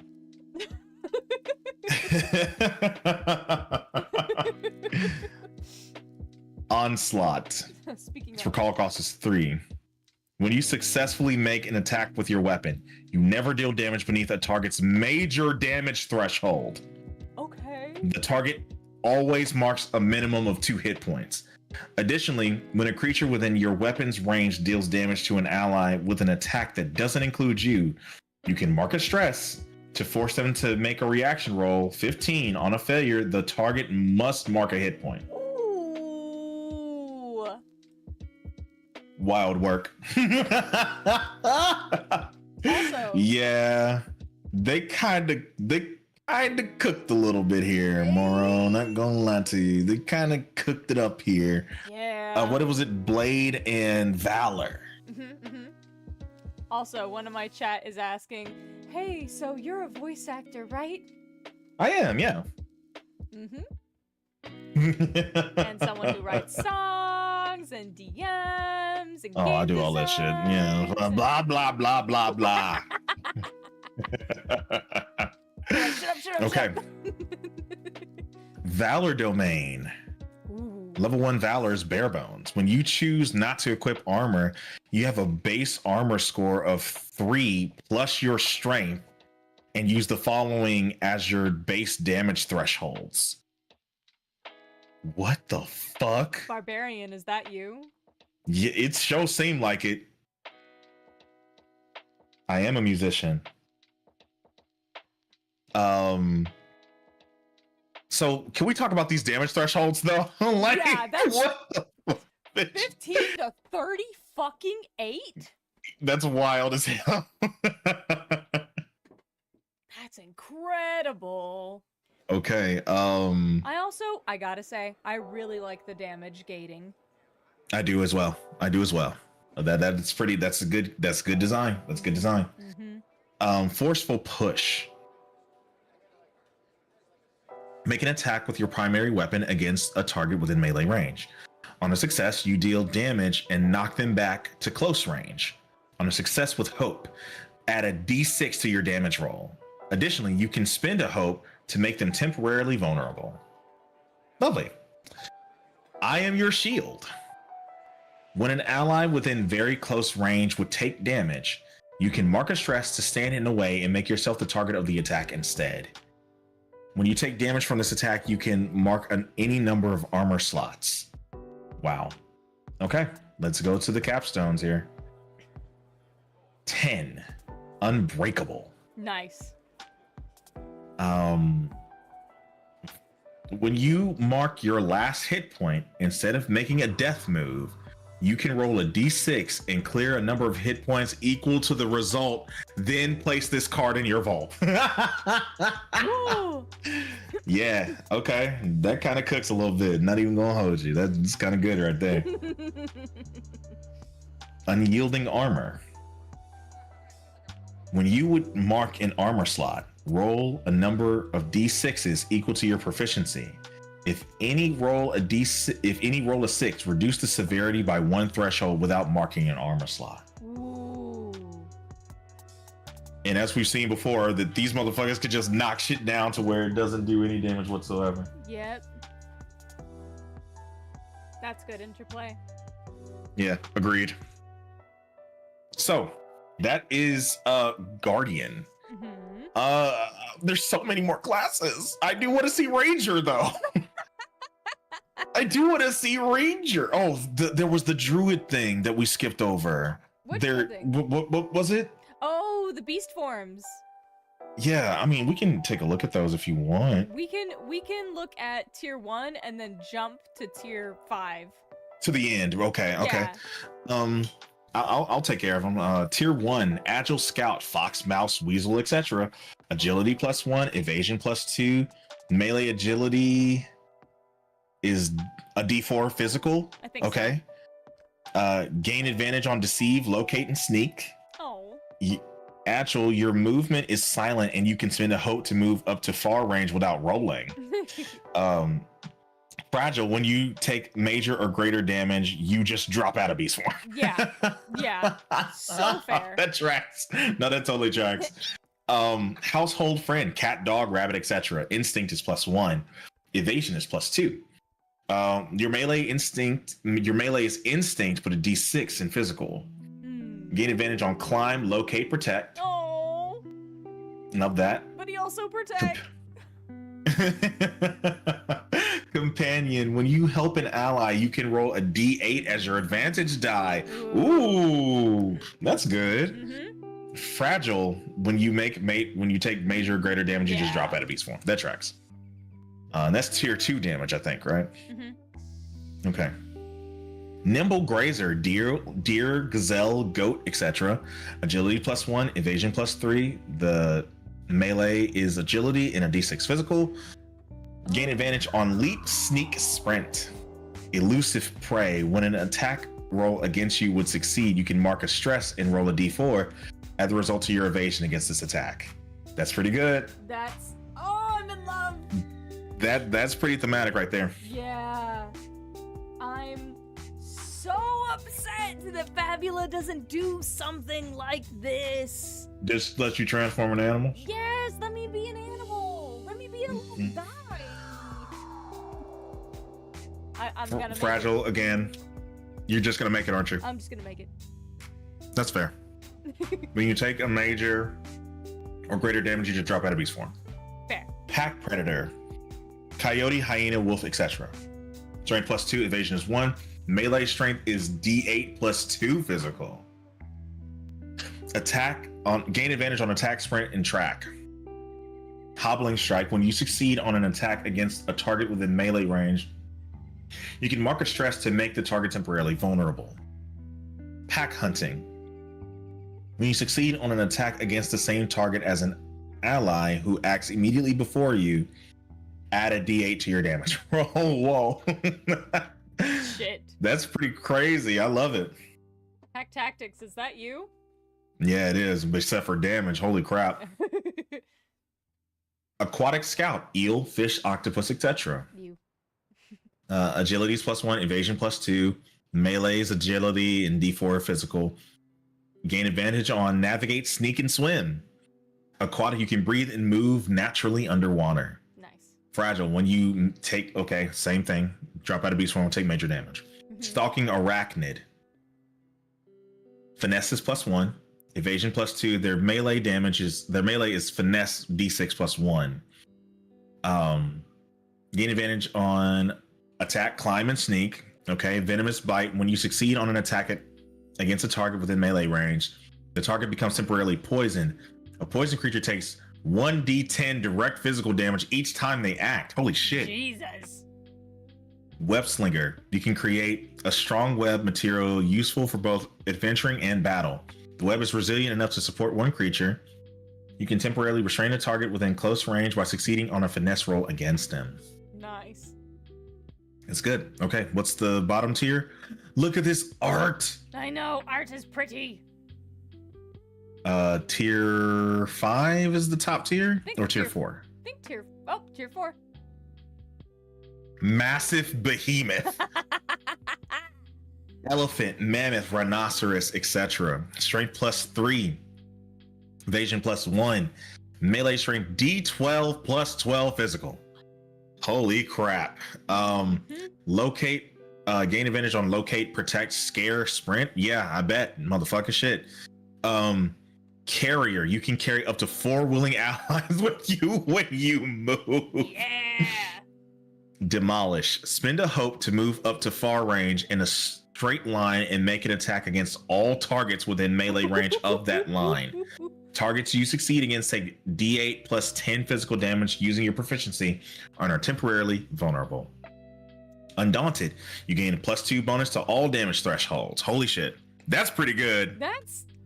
That's really fucking good. And I don't know that we want to read the rest of these, except maybe the titles, like a terrible lizard, like a Tyrannosaurus Rex, an epic aquatic beast, like a giant fucking squid, a mythic hybrid, we got a chimera, woo! We got a mythic beast, an upgraded tier 1 or tier 2, that's cool.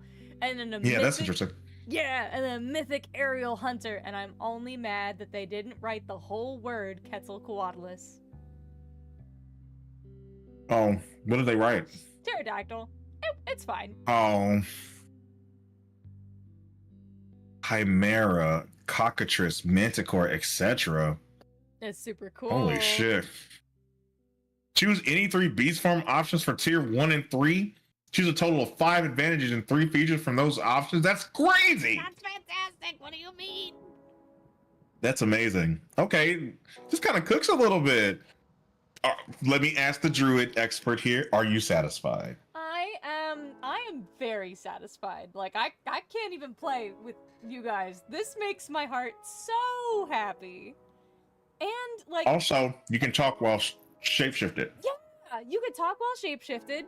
I suppose the only thing that is missing here is the stuff that, like, I'm gonna miss from 2014 Druid, which is the fact that you could turn into an elemental, but oh no, I can turn into a mythic hybrid thing, so that's fine. And if I really wanted... Pretty decent consolation, huh? Yeah, if I really wanted the elemental shit, then I'll just go Warden of the Elements. I get it now. And then transform into this. Yep. That's kind of sick, though. Ain't it, though? Alright. Okay. I am curious about Ranger. Let's see if they did it. Let's see if they did it. Let's see if they did Ranger. All right, let's go. Okay. Ranger, I'm eating. Do you mind?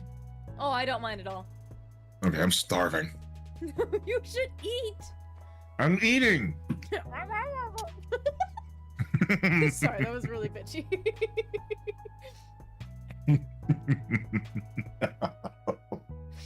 I meant to be good fun, I'm sorry. No, that was funny. That was funny. Is that what you mean? Okay. Do you want me to read it? Sure. Yeah, let me let you eat. So, Rangers are highly skilled hunters who, despite their martial abilities, rarely lend their skills to an army. Through mastery of the body and a deep understanding of the wilderness, Rangers become sly tacticians, pursuing their quarry with cunning and patience. Many Rangers track and fight alongside an animal companion, whom they've forged a powerful spiritual bond. With whom, etc. By honing their skills in the wild, Rangers become expert trackers, as likely to ensnare their foes in a trap as they are to assail them head-on. The domains they get are bone and sage, and if that's not the next YA novel coming out... Sorry. Tell me Amazing. you're thinking the same... Alright, starting evasion is 12, which is, I think, the highest evasion we've seen. That's the highest we've seen. Yeah. Starting hit points is the same as the druid. It's 6. No, I'm not memorizing this book. Shut up. Class items. A trophy of your first kill or a seemingly broken compass. That's cool. Ranger's hope feature is to hold them off. Spend 3 hope when you succeed on an attack with a weapon to use the same roll against 2 additional adversaries within range of the attack. Okay. We that's see you, kind of Mesa. sick. That's very Legolas. It is. It's good. And then the Ranger's class feature, the Ranger's focus, is to spend a hope and make an attack action against a target. On a success, deal your attack's normal damage and temporarily make the attack's target your focus. Okay, so you're about to mark a bitch. Until this feature ends, or you make a different target your focus, you gain the following benefits against your focus. We're going to have a drinking game. Every time I say focus, you take a sip. Don't die. All right, God. A sip of water. We cannot be liable. Because you motherfuckers don't know how to act. Yeah. Let's see. You know precisely what direction they are in. Okay, primeval awareness. You deal damage to them, they must mark a stress. Or when you deal damage to them, they must mark a stress. Terrifying. When you fail an attack against them, you can end your ranger's focus, it's not italicized, I'm mad, feature to re-roll your duality dice. Do I know what duality dice is? Yes, hope and fear dice. Ah. Oh, 2d12s. Cool. Ooh, that's fun. Okay, so ranger subclasses. You either get the Beastbound or the Wayfarer. Beastbound. Play the Beastbound if you want to form a deep bond with an animal ally. Their spellcasting trait is Agility. Their foundational feature is, of course, their companion. You have an animal companion of your choice at the GM's discretion. They stay by your side unless you tell them otherwise. Take the Ranger's companion sheet. When you level up your character, choose a level up option for your companion from this sheet as well. Interesting. Specialization features, expert training. Choose an additional level up option for your companion, and battle bonded. When an adversary attacks you while they're within your companion's melee range, you gain a +2 bonus to your evasion against the attack. Aw, because they're covering Oh my for god. Yeah. That's cool. All right, mastery is advanced training. Choose 2 additional level up options for your companion, and then loyal friend. Once per long rest, when the damage from an attack would mark your companion's last stress or your last hit point and you're within close range of each other, you or your companion can rush to the other side and take the damage instead. Ah! Yeah. Yeah, they okay. Yeah. I'm not That's excited. exactly what it needed to be. Yeah, I'm not excited about these questions, Neo. About these character questions. I can't, I don't know if I can do this. Oh, all right. All right, let's read Wayfarer, but first let's look at this art. Look, she's got a prosthetic. She does have a prosthetic. Oh, what a And I cool love that she has henna on her. Henna art on her. Same. And it's a That's different... a big ass tiger, by the way. Oh, yeah, no, that tiger is massive. And he's got a small little tie on his chin. Oh my god, you're right. And also, so he's got some henna on him too. Oh, he does. These little ears got some. How cute! This is adorable. It really is. He's just a vicious predator. His face is the size of my entire upper body. Yeah, holy fuck. He could lay on me and I would die. I wonder if this is a dwarf. Right? Or if that tiger is just that fucking big. ¿Por qué no los dos? Right? Probably a little bit of both. All right. Column A and column B, huh? Go for it. Wayfinder. Play the Wayfinder if you want to hunt your prey and strike with deadly force. So you don't get an animal companion with this one, but that's okay. Your spellcasting trait is Agility. Your foundational features are Ruthless Predator. When you make a damage roll, you can mark a stress to gain a +1 bonus to your proficiency. Additionally, when you deal severe damage to an adversary, they must mark a stress. Okay. Additional harrying, damage dealing, cool. Path forward. When you're traveling to a place you've previously visited, or you carry an object that has been at the location before, you can identify the shortest, most direct path to your destination. That's a crazy strong feature. It is. This is the shit I love about Ranger. All right, but specialization. The object can have been there before. Yeah, exactly. That's wild. I like that. Yeah, it's nice. Good flavor. Specialization feature is Elusive Predator. When your focus makes an attack against you, you gain +2 bonus to your evasion against the attack. Okay, cool. And then the mastery feature is Apex Predator. Before you make an attack against your focus, you can spend a hope. On a successful attack, you remove a fear from the GM's fear pool. Whoa! What the fuck? I ain't seen nothing like this yet. Whoa! Okay, I wasn't feeling anything about the Wayfinder, but the mastery feature is pretty dope. These background questions, Moro. Am I not gonna be okay? Are we not gonna be okay? I don't know. I don't think so. Okay. Ooh. All right. Background questions. How long have you been in a dissociative state? Don't ask. Don't worry. Answer Mind your any- business. Mind your business. Answer any of the following background questions, or none of them. You can also create your own. All right. A terrible creature hurt your community, and you vowed to hunt them down. What are they, and what unique trail or sign do they leave behind? That is so Monster Hunter. It is. That's nice. Your You know what it reminds me of? What's it remind you of? The motivation for the wolf hunter in Wolf's Ring. Ooh. You know what I'm talking about? Yes, the guy with blue initially. Mm-hmm. Spoilers, I guess, for a 20-year-old anime. Yeah, I think it is legit 20 years old. This anime could go to college. And is required to pay taxes. This anime could almost drink, unless you're in the UK, and then this anime could drink. Anyway, so your first kill almost killed you too. What was it, and what part of you was never the same after the event? Ooh. Holy shit. That's cool. You've traveled many dangerous lands, but what is the one place you refuse to go? That shadowy area. You must never go there. And now my companion is named Simba.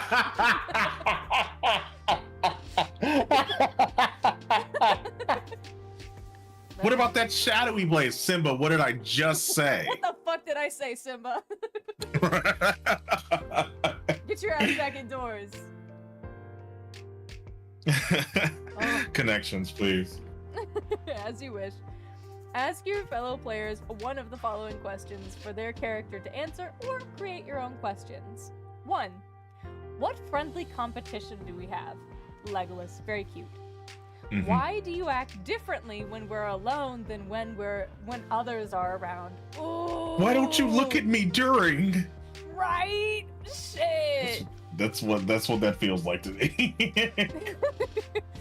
What threat have you asked me to watch for, and why are you worried about it? Okay, so Druid and Okay. Ranger have a romance, canonically, in my head. Clearly. Oh my Clearly. god! Ah! I love it. Why do you hold my hand at night, or whatever the fuck it said? Fucking bard. Fucking bard. Why do you hold my hand at night? Cause you cry, bitch. You're divorced. Sorry. Why did your wife leave you? That's what Daggerheart is talking about. That's what Answer me Daggerheart's doing. that. Why do your kids not talk to you anymore? Whoa! Whoa!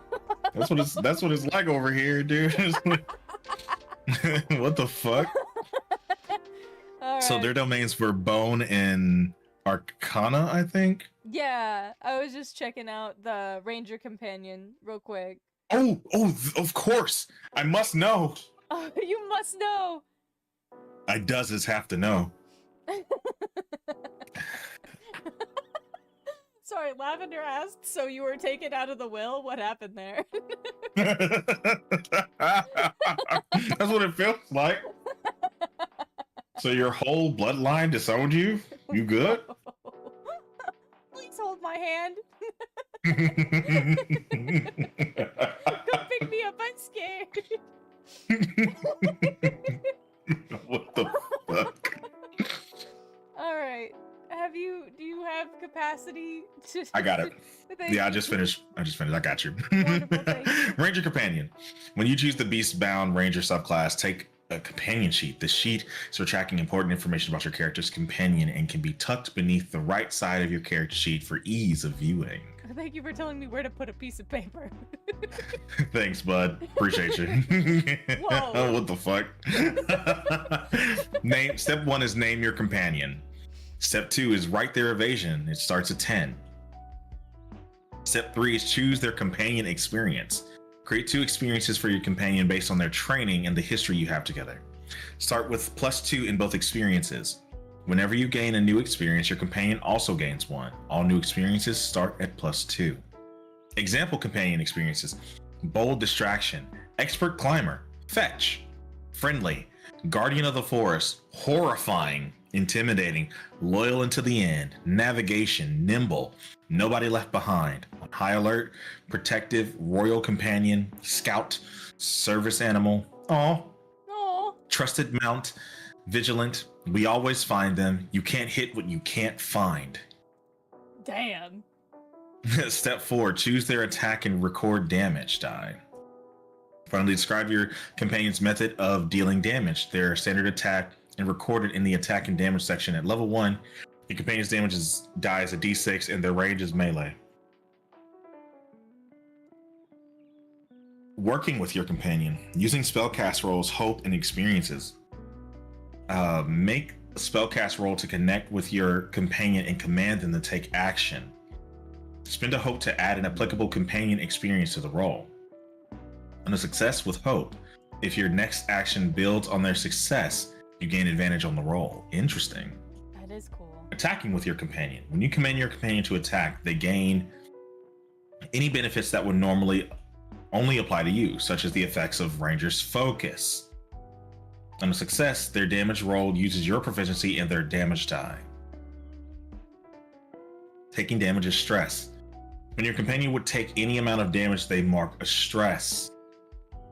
When they mark their last stress, they drop out of the scene by hiding, fleeing, or similar action. They remain unavailable until the start of the next long rest, where they return with 1 stress cleared.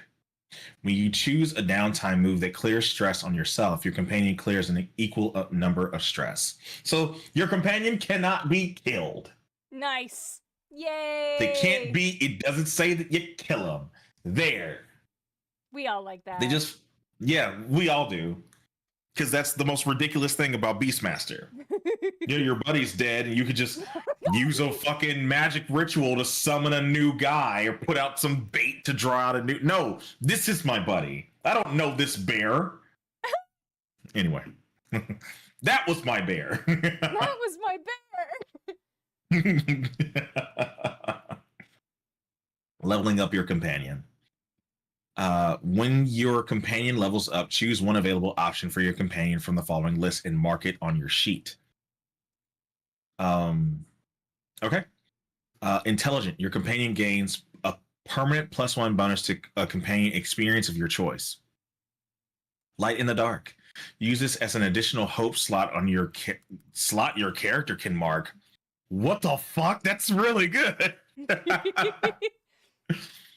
So Beastmaster, fucking Beast people, Rangers can have more hope than anybody. Mm-hmm. Yeah. Just if they have a Beast buddy. It's sick. I mean, Creature emotional comfort. support animal now makes super sense. It does, yeah.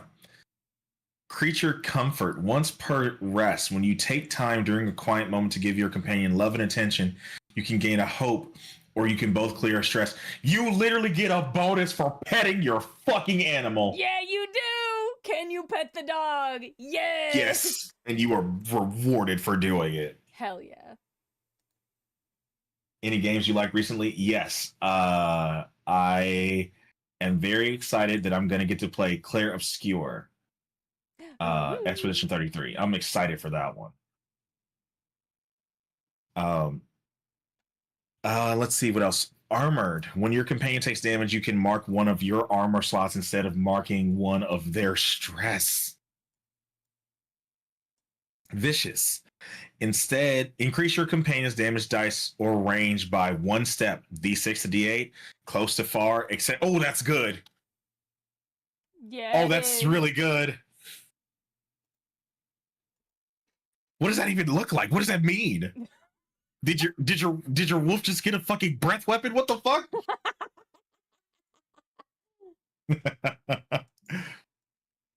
Wolfie learned to Kamehameha. It's fine. It's fine, Mom. Anyway, I'm gonna go on a Pokemon adventure. Unrelated. Wolf buddy, use Thunderbolt.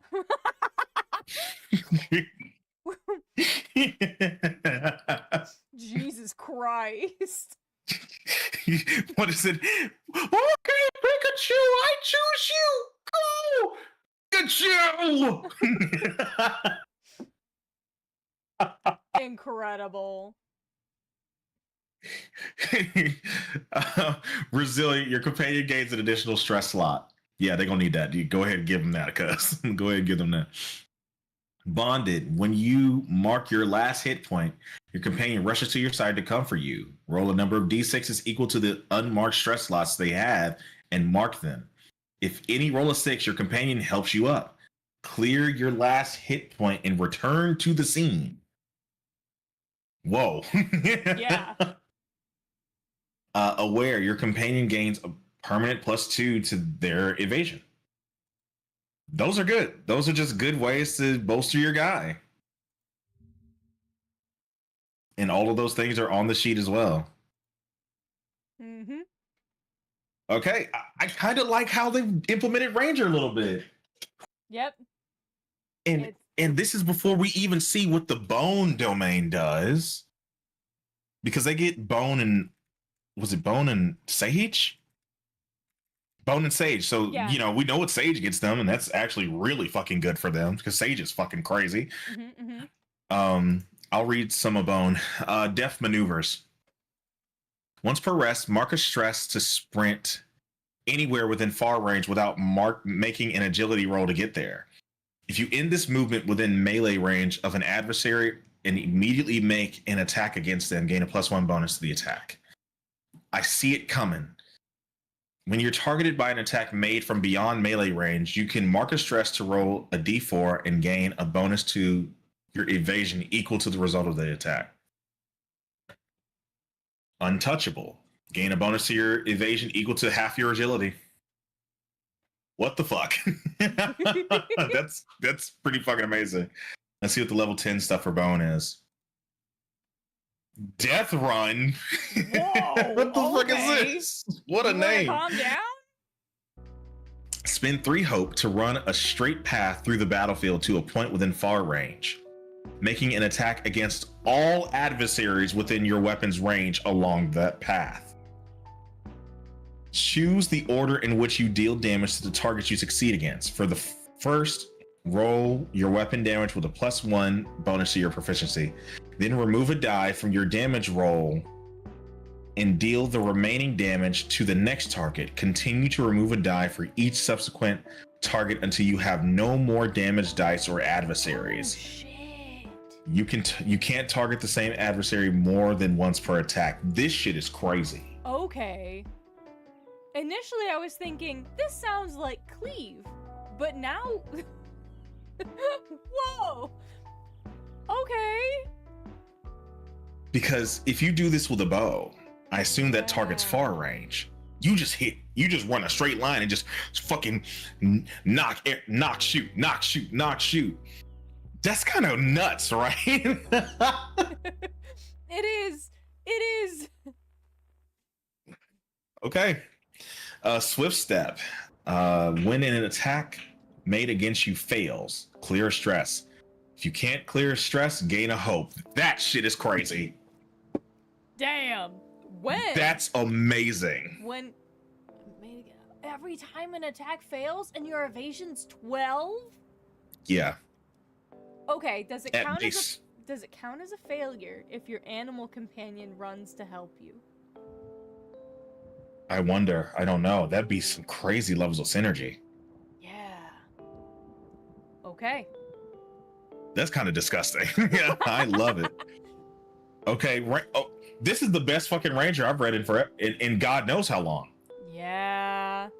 Am I tripping saying that?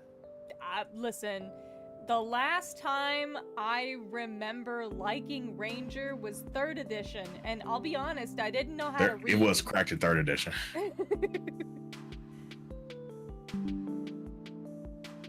Wow.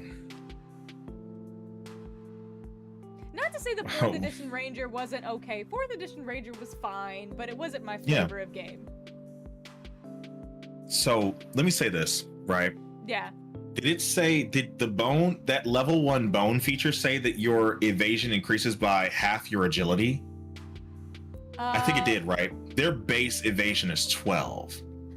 So whatever their max, I don't know how max the skills can go here, but what the fuck? Like, Of course they're gonna fucking miss you if you max out your agility. No one's hitting you. Yeah. That's insane. I love it. I'll read Rogue so you can chill for a bit. I appreciate. You know I got you. Rogues are scoundrels, often in both attitude and practice, broadly known as liars and thieves. The best among this class move through the world anonymously, utilizing their sharp wits and blades.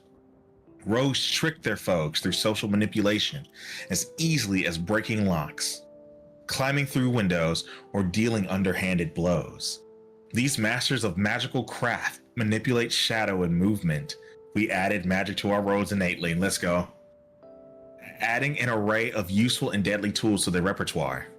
Rogues frequently establish guilds to meet future accomplices, hire out jobs, and hone secret skills, proving that there's honor among thieves for those who know where to look. Their domains are Midnight and Grace. Grace is sick for Rogue, actually. I actually want that to be the adult version of the YA novel. Oh my lord. Midnight and Grace? Come Midnight on. and Grace, actually. That is actually that's getting a 3-film series made out of it. Let me introduce you to, instead of Christian Grey, Earl Grey. He's a wonderful Hell no. It's Hell over no. for you. It's over for all of you. Oh God, please. Earl Grey is wild. Everyone's just named Oh after no. things. Oh no. It's Oh. the protag's name Yeah. is Grace Knight. And she's the baddest. Yeah. She's a bad bitch. Oh my Yeah, god. absolutely. She owns a multi-million-dollar company and shit. Like, oh shit, do we just need to write this? Yeah, I think Is this just a book? I think we just need to write Midnight and Grace. Oh hell. What have we done? What have we done? You're gonna have to come Okay. up with a smut name. I already got mine. It's Cordelia Askew. Oh my lord, are you serious? Yeah. Is that where that comes from? Yeah. My goofy ass has just been writing under my name for years. I totally need to do that shit before people find me. I mean, Please it's don't not- search. people find you. I was just like, maybe I need a separate name so that, just in case, I ever interact with children, I'm not around adults who are also weirdly thirsty. Oh lord. Weirdly is crazy. Okay. Their starting evasion is 12. Their starting hit points is 6. Class items, a set of forgery tools, or a grappling hook. Rogue's Hope feature is Rogue's Dodge. Spend 3 hope to gain a +2 bonus to your evasion until the next time an attack succeeds against you.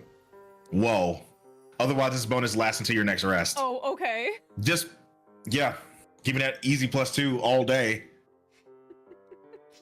Okay, sick. Class features, Cloaked. Anytime you would be hidden, you are instead cloaked. In addition to the benefits of the hidden condition, while cloaked, you remain unseen if you are stationary when an adversary moves to where they would normally see you. Oh, okay. After you make an attack or end a move within line of sight of an adversary, you are no longer cloaked. Sneak attack.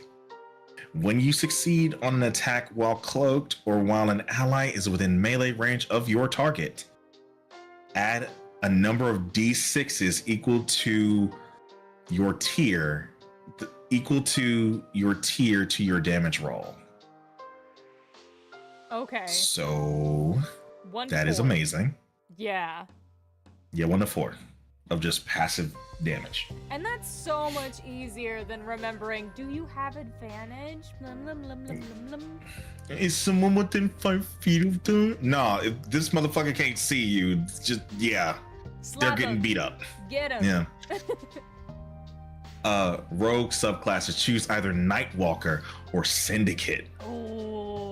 Okay, he's kind of cooking a little bit. Let's see what the Nightwalker's on about. Wait. Play the Nightwalker if you want to manipulate shadows to maneuver through the environment. Kagebushi no Jutsu!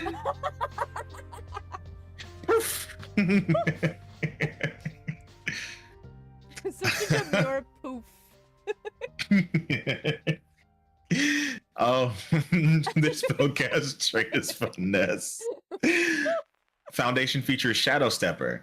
You can move from shadow to shadow. When you move into an area of darkness or a shadow cast by another creature or object, you can mark a stress to disappear from where you are and reappear inside another shadow within far range. When you reappear, you are cloaked. That's crazy. That's insane.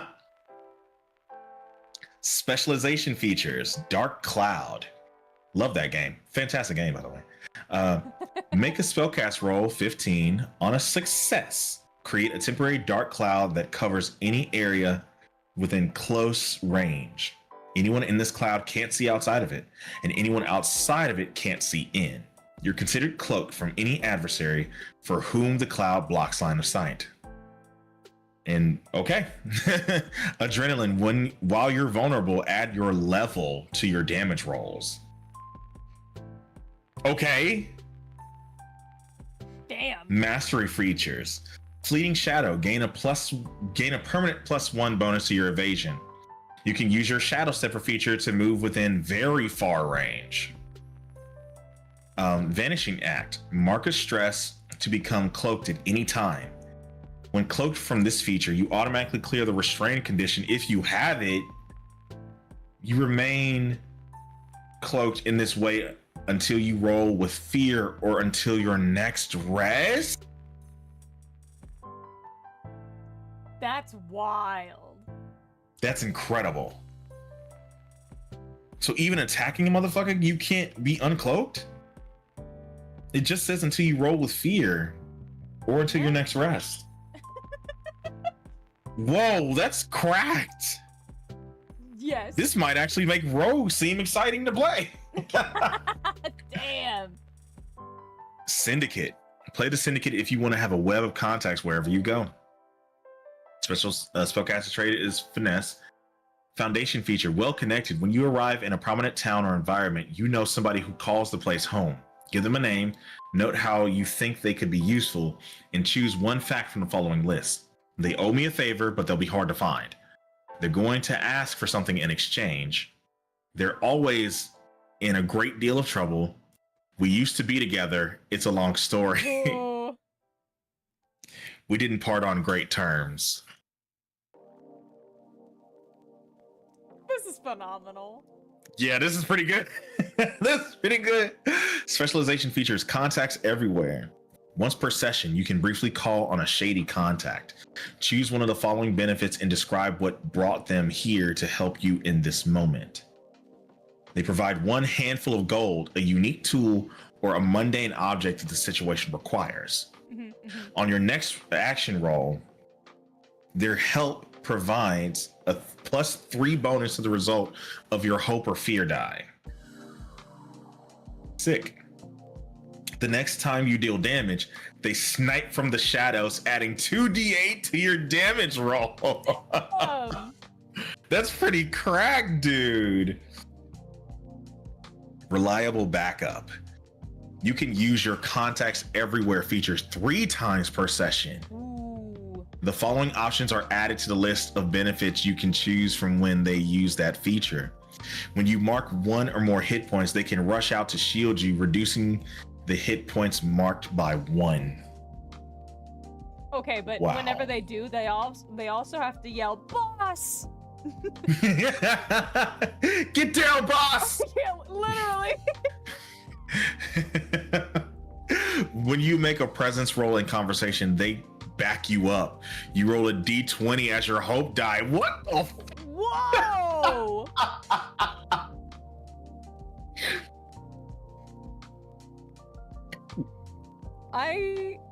Rogue is cracked. I like I Rogue. actually want to play Rogue now. What's this? Like I haven't wanted to play Rogue in so long, but that's kind of cracked. Do you see this art? Is this a fungus man? It's a mushroom man. It's a mushroom man Rogue? That's kind of sick. Bruh, stylish in the motherfucker. Background questions. What did you get caught doing that got you exiled from your home community? You used to have a different life, but you tried to leave it behind. Who from your past is still chasing you? Oh, that's dramatic. Ooh. Who from your past were you most sad to say goodbye to? Oh. Connections. Ask your fellow players, blah, blah, blah. What did I recently convince you to do that got us both in trouble? What have I discovered about your past that I hold secret from the others? Who do you know from my past, and how have they influenced your feelings about me? Okay. Damn. And which we know Grace. Let me check Midnight real quick. I'll jump to that real quick. Thank you, Kinnikinnick. I'm just moving through these now. Yeah. Because I understand the concepts now. Pick and pull from the Midnight domain. You have advantage on action rolls to pick non-magical locks, disarm non-magical traps, or steal items from a target either through stealth or by force. So the rogue, you can just fucking be a brute. Hey, give me your money and just kick the shit out of them. Rain of Blades. Spend a hope to make a spellcast roll and conjure throwing blades that strike out at all targets within very close range. Targets you succeed against take 1d8 plus 2 magic damage using your proficiency. If a target you hit is vulnerable, they take an extra 1d8 damage. Whoa. Uncanny Disguise, the last level 1 feature. It's when you have a few minutes to prepare, you can mark a stress to don the facade of any humanoid you can picture clearly in your mind. While disguised, you have advantage on presence rolls to avoid scrutiny. Place a number of tokens equal to your spellcast trait on this card. When you take an action while disguised, spend a token from this card. After the action that spends the last token is resolved, the disguise drops. This is pretty fucking amazing. Yeah. Let me see these fucking... The level 10, it's Eclipse. Make a spellcast roll 16. Once per long rest on a success, plunge the entire area within far range into complete darkness. Only you and your allies can see through. Attack rolls have a disadvantage when targeting you or an ally within the shadow. Additionally, when you or an ally succeeds with hope against an adversary within the shadow, the target must mark a stress. This spell lasts until the GM spends a fear on their turn to clear it, or if you take severe damage. Okay, yeah. That is a very cool ability. And the last one is Spectre of the Dark. Marker stress to become spectral until you make an action roll targeting another creature. While spectral, you're immune to physical damage and can float and pass through solid objects. Other creatures can still see you while you're in this form. Okay, so you are a nightmare. You Yes. literally haunt people's dreams. Dog, I Holy want to play shit. Rogue. Rogue is kind of cracked. I kind of want to be a ghost. Ooh. Ooh. Give me your money. Not being attacked by a ghost. Dog, can you imagine that man going home to his wife or husband? Just being like, Happy Pride. just fucking, I was punched and I couldn't punch him back. My fist went through his neck. I tried. I tried. It's okay, baby. It's all right. It's okay. It's the fourth time Okay, this week. What's that? Oh, I said this is the fourth time this week. I was just gonna continue with that. That this ghost man has robbed you. Awesome. The Seraph. Is this our cleric? I think it Oh my is. god, I think this might be the cleric. Seraphs are divine fighters and healers imbued with sacred purpose. Glorious purpose! A wide array of deities exists within the realms, and thus numerous kinds of seraphs are appointed by these gods. Their ethos traditionally aligns with the domains and goals of their god, such as defending the weak, exacting vengeance, protecting a land or artifact, or upholding a particular faith. Some seraphs ally themselves with an army or locale, much to the satisfaction of their rulers, but crusaders fight in opposition to the follies of the mortal realm. It is better to be a seraph's ally than their enemy, as they are terrifying foes to those who defy their purpose. Their domains are splendor and valor. Valor is going to be crazy on these people. It is. Starting Also, evasion is 9. Starting hit points is 7. Class items: a bundle of offerings or a sigil of your god. A bundle of offerings is crazy. real quick, I want to give you a 30-minute warning because I gotta start getting ready for bed in an hour and 30 minutes, so I'm gonna call it in about 30 minutes. 30-minute hop. Cool. Seraph's Hope feature is life support. Spend 3 hope to clear a hit point on an ally within close range.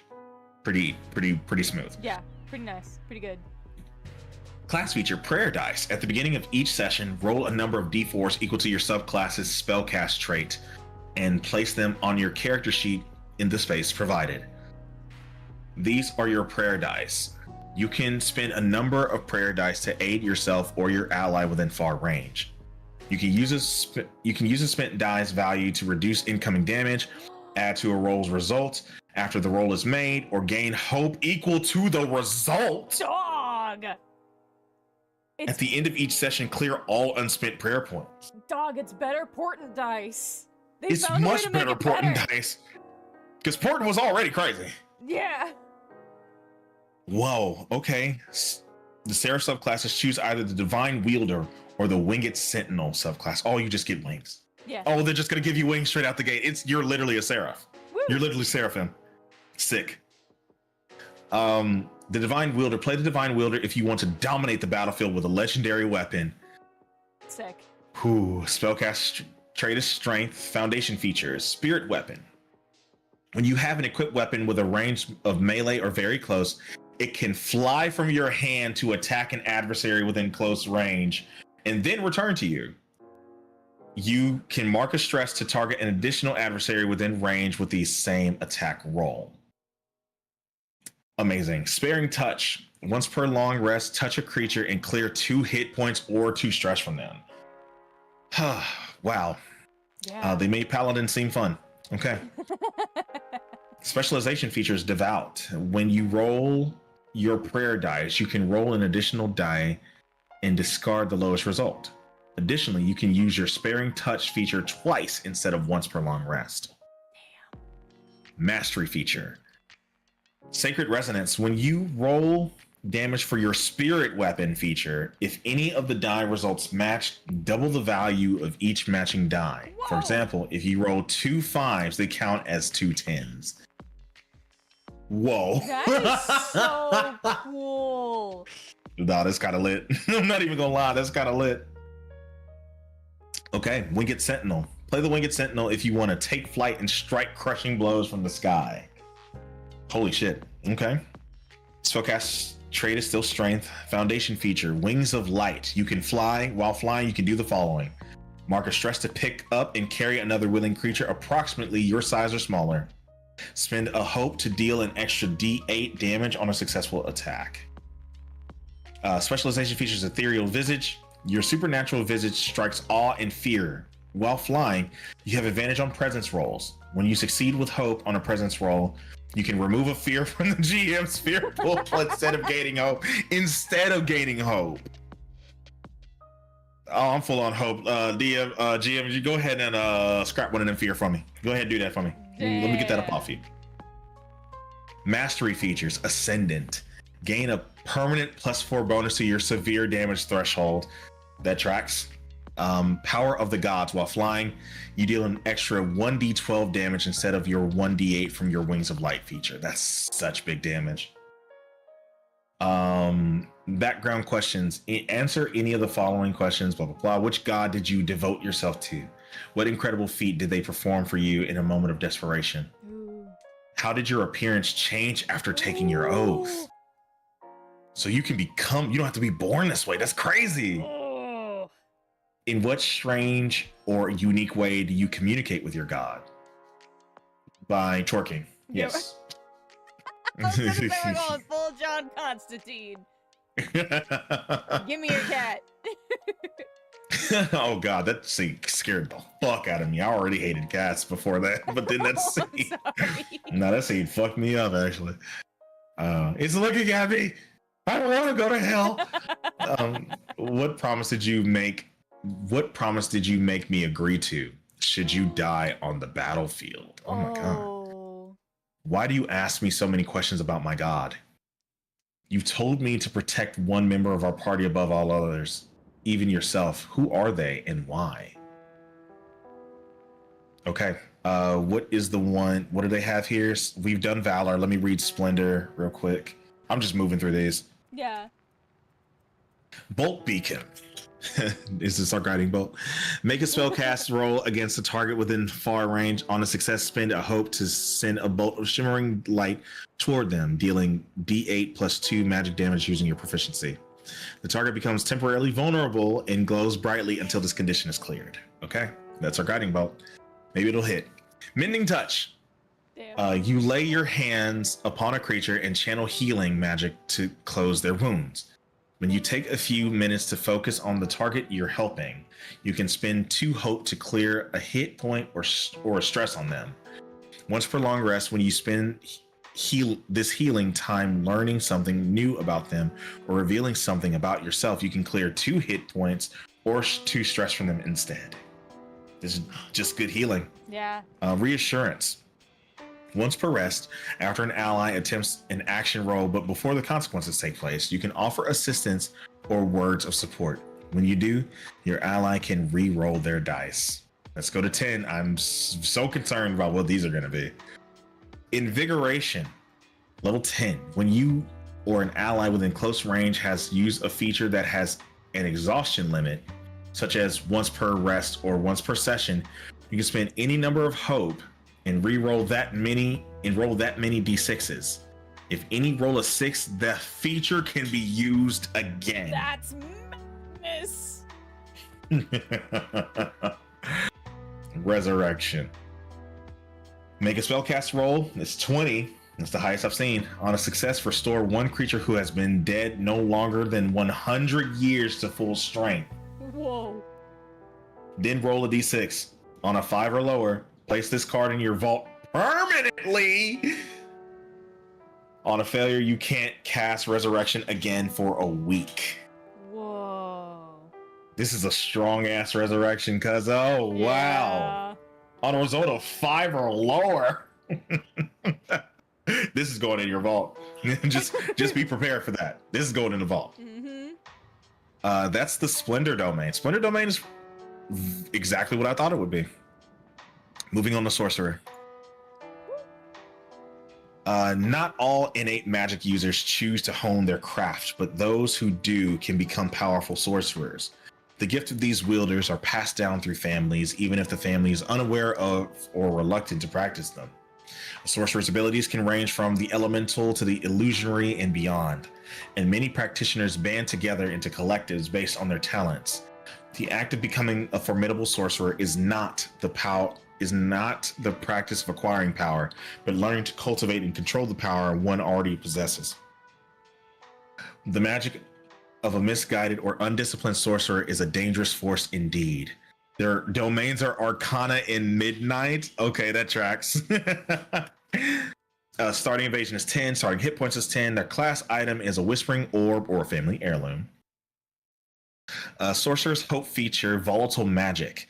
Spend 3 hope to reroll any number of your damage dice on an attack that deals magic damage. That tracks. Class features, Arcane Sense. You can sense the presence of magical people and objects within close range. Minor Illusion. Make a spellcast roll 10. On a success, you create a minor visual illusion no larger than yourself within close range. This illusion is convincing to anyone at close range or farther. Channel Raw Power. Once per long rest, you can place a domain card from your loadout into your vault and choose to either gain hope equal to the level of the card. Whoa. What the fuck? Enhance a spell that deals damage, gaining a bonus to your damage roll equal to twice the level of the card. Whoa, okay. Sorcerer subclasses. Choose either the Elemental Origin or the Primal Origin subclass. Elemental Origin. Play the Elemental Origin if you want to channel raw magic to take the shape of a particular element. Its spellcasting trait is Instinct. Elementalist. Choose one of the following elements at character creation: air, earth, fire, lightning, or water. You can shape this element into harmless effects. Additionally, spend a hope and describe how you how your control over this element helps an action roll you're about to make.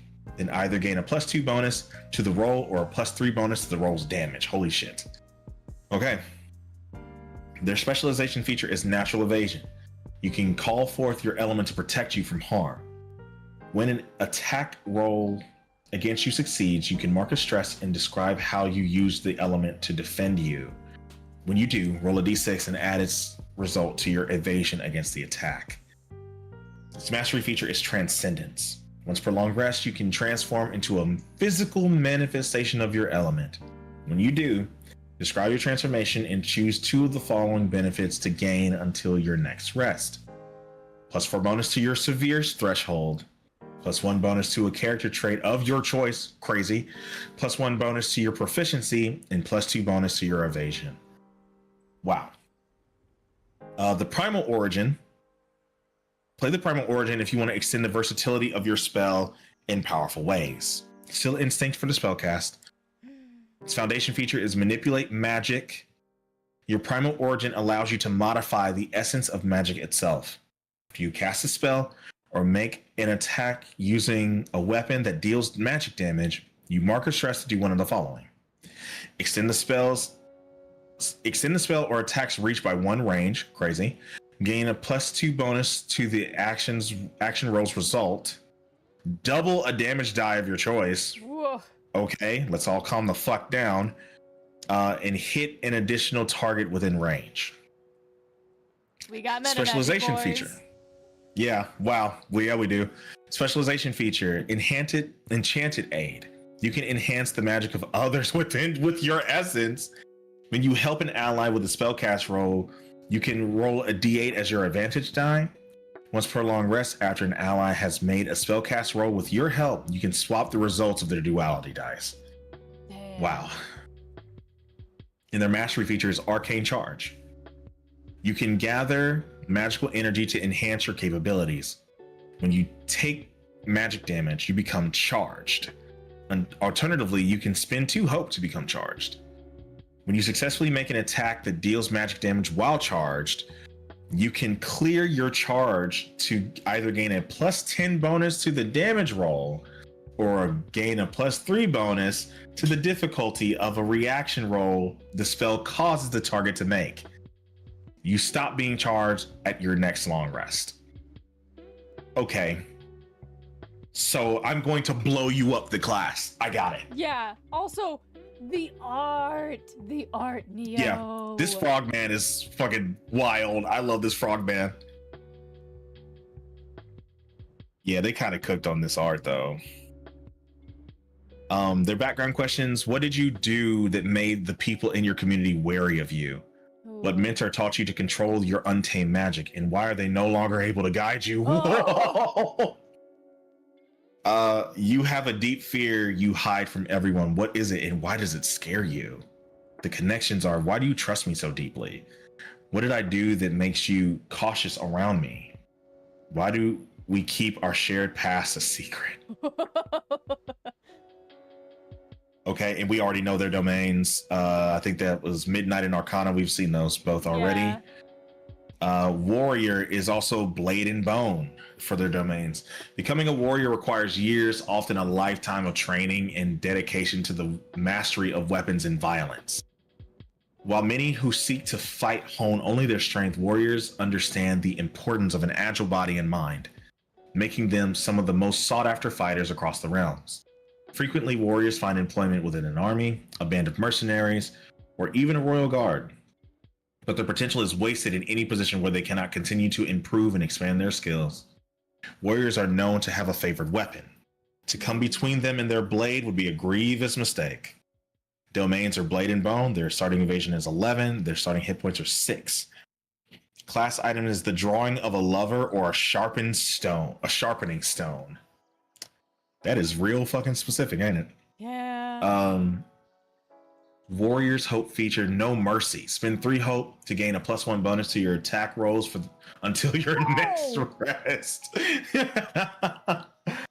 Class feature Attack of Opportunity. If an adversary within melee range attempts to leave that range, make a reaction roll using a trait of your choice against their difficulty. A trait of your choice against their difficulty.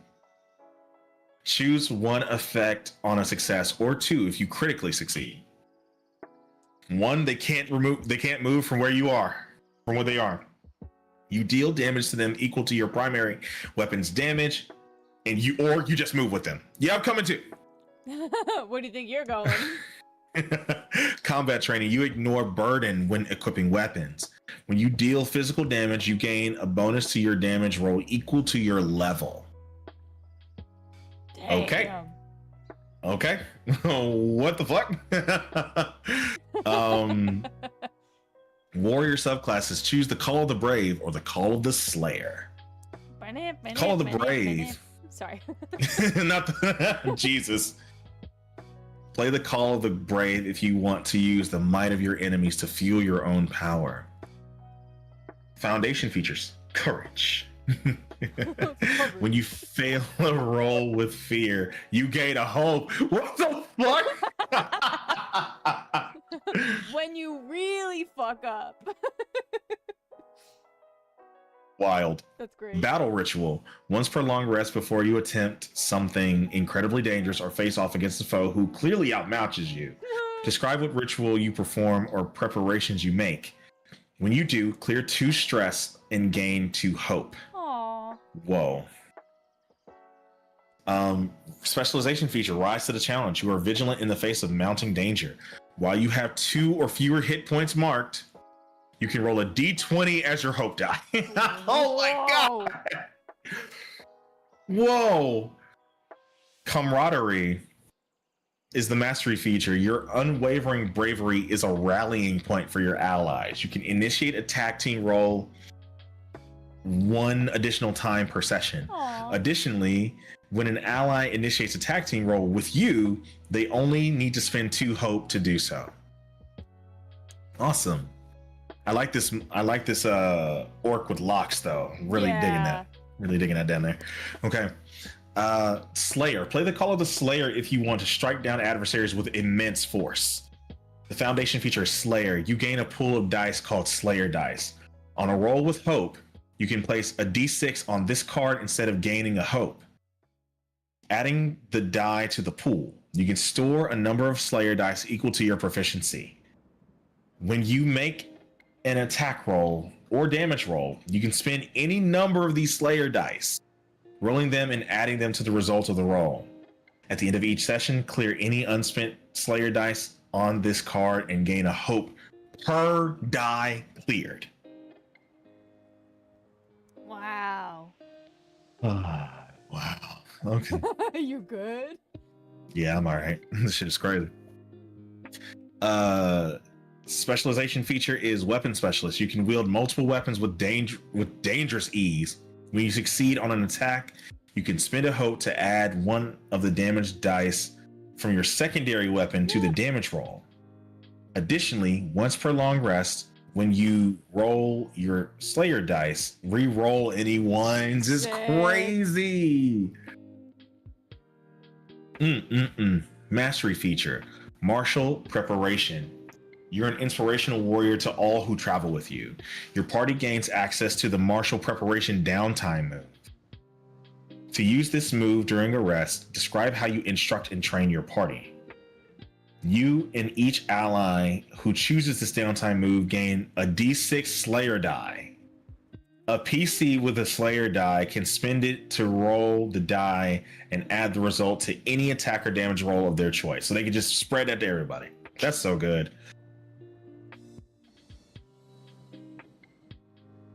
Background questions. Who taught you to fight? And why did they stay behind when you left home? Aww. Somebody defeated you in battle years ago and left you to die. Who was it? And how did they betray you? What legendary... Blood and bone? Right. What legendary place have you always wanted to visit, and why is it so special? connections are we knew each other long before this party came together. How? What mundane tasks do you usually help me with off the battlefield? What fear am I helping you to overcome? And this dude just standing over a dead dragon is wild. Yeah. And we know they're, blade and bone. And then lastly, the wizard. Let's see. Codex and Splendor. Wizards get Splendor. That's incredible. Whoa. Healing wizards, everybody. They can do it if they wanna. They don't get counters though? No, it doesn't seem like it. Maybe they get something similar. Druids get counterspell. Let's go. Let's go. I'm high-fiving you. I'm high-fiving you. You deserved it. You deserve it. Thank you. Whether through an institution or individual study, those known as wizards acquire and hone immense magical power over the years of learning using a variety of tools, including books, stones, potions, and herbs. Some wizards dedicate their lives to mastering a particular school of magic, while others learn from a wide variety of disciplines. Many wizards become wise and powerful figures in their communities, advising rulers, providing medicines and healing. That's crazy. And even leading war councils. While these mages all work toward the common goal of collecting magical knowledge, wizards often have the most conflict within their own ranks, as the acquisition, keeping, and sharing of powerful secrets is a topic of intense debate that has resulted in innumerable deaths. Damn. Okay, Codex and Splendor, that tracks. I was right, they do get Codex. Starting evasion is 11, starting hit points is 5. Class items, a book you're trying to translate, or a tiny harmless elemental pet. Aww. Wizard's Hope feature. Not this time. Spend 3 hope to force an adversary within far range to re-roll an attack or damage roll. What the fuck? That's pretty good. If they hit because of you, though. Yeah, wild. Class features. Prestidigitation. You can perform harmless, subtle magical effects at will. For example, you can change an object's color, create a smell, light a candle, cause a tiny object to float, illuminate a room, or repair a small object. Aw, yay! Minor mending. Strange patterns. Choose a number between 1 and 12. When you roll that number on a duality die, gain a hope or clear a stress. You can change this number when you take a long rest. That's for our unlucky folk that never roll 1, set yourself up. Wizard subclasses. Choose either the School of Knowledge or the School of War. The School of Knowledge. Play the School of Knowledge if you want a keen understanding of the world around you. Spellcast trait is Knowledge. Its foundation features are prepared. Take an additional domain card of your level or lower from a domain you have access to. Huh. This could really be beneficial for multiclassing. Adept. When you utilize an experience, you can mark a stress instead of spending a hope. If you do, double your experience modifier for that roll. Damn. Yeah, that's pretty good. Specialization features. Accomplished. Take an additional domain card of your level or lower from a domain you have access to. Perfect recall. Once per rest, when you recall a domain card in your vault, you can reduce its recall cost by 1. That's cool. That means some will drop to 0. Yep. Mastery features. Brilliant. Take an additional domain card of your level or lower from a domain you have access to. So that's 3 times you can do that. Yeah. Okay. Honed expertise. When you use an experience, roll a d6. On a result of 5 or higher, you can use it without spending hope. God damn it. Wizards are kind of cracked. Knowledge. I feel like knowledge fits exactly that wizened wizard that is always in the books. I really feel like that. That does that very well. School of War. Play the School of War if you want to utilize trained magic for violence. Steal knowledge. Battle Mage. You focus your studies on becoming an unconquerable force on the battlefield. Gain an additional hit point slot. Damn. Okay. Face your fear. When you succeed with fear on an attack roll, you deal an extra 1d10 magic damage. Specialization features are Conjure Shield. You can maintain a protective barrier of magic while you have at least 2 hope. You add your proficiency to your evasion. Oh, That's nice. pretty baller, actually. Let's see. Then it is mastery features are Fueled by Fear. No, I read that one. No, I didn't. The extra magic damage from your Face Your Fear feature increases to 2d10. Crazy. Okay. Mastery features are Thrive in Chaos. When you succeed on an attack roll, you can mark a stress after rolling damage to force the target to mark an additional hit point. Whoa. Dog. Okay, that's kind of crazy. Have No Fear. The extra magic damage from your Face Your Fear feature increases to 3d10. And also this art. This art. No, that is beautiful. That's a fucking painting right there. I put that up in my room. Background questions. Background questions. What responsibilities did your community once count on you for? How did you let them down? Oh my god. You spent your life searching for a book or object of great significance. What is it and why is it so important to you? You have a powerful rival. Who are they and why are you so determined to defeat them? Connections. What favor have I asked of you that you're not sure you can fulfill? What weird hobby or strange fascination do we both share? What's secret about yourself how you entrust it only to me? That's all the classes, y'all. That's it. After that's ancestries. I'm just gonna scroll through them real quick just to look at them because we don't have time to go through them fully. Clanks! They're called clanks! Yo, this art is sick. Nah, it kind of is though. This is kind of dope. Oh Dracona! Do you see that there's an Elder Clank? Elder Clank? Oh my god, I see him! Zenyatta, is that you? Gaze in the iris, head ass. Happy Pride.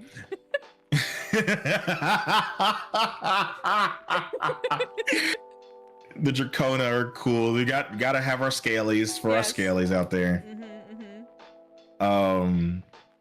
Dwarves, yay! They have the femmes have beards. Let's go. Yes.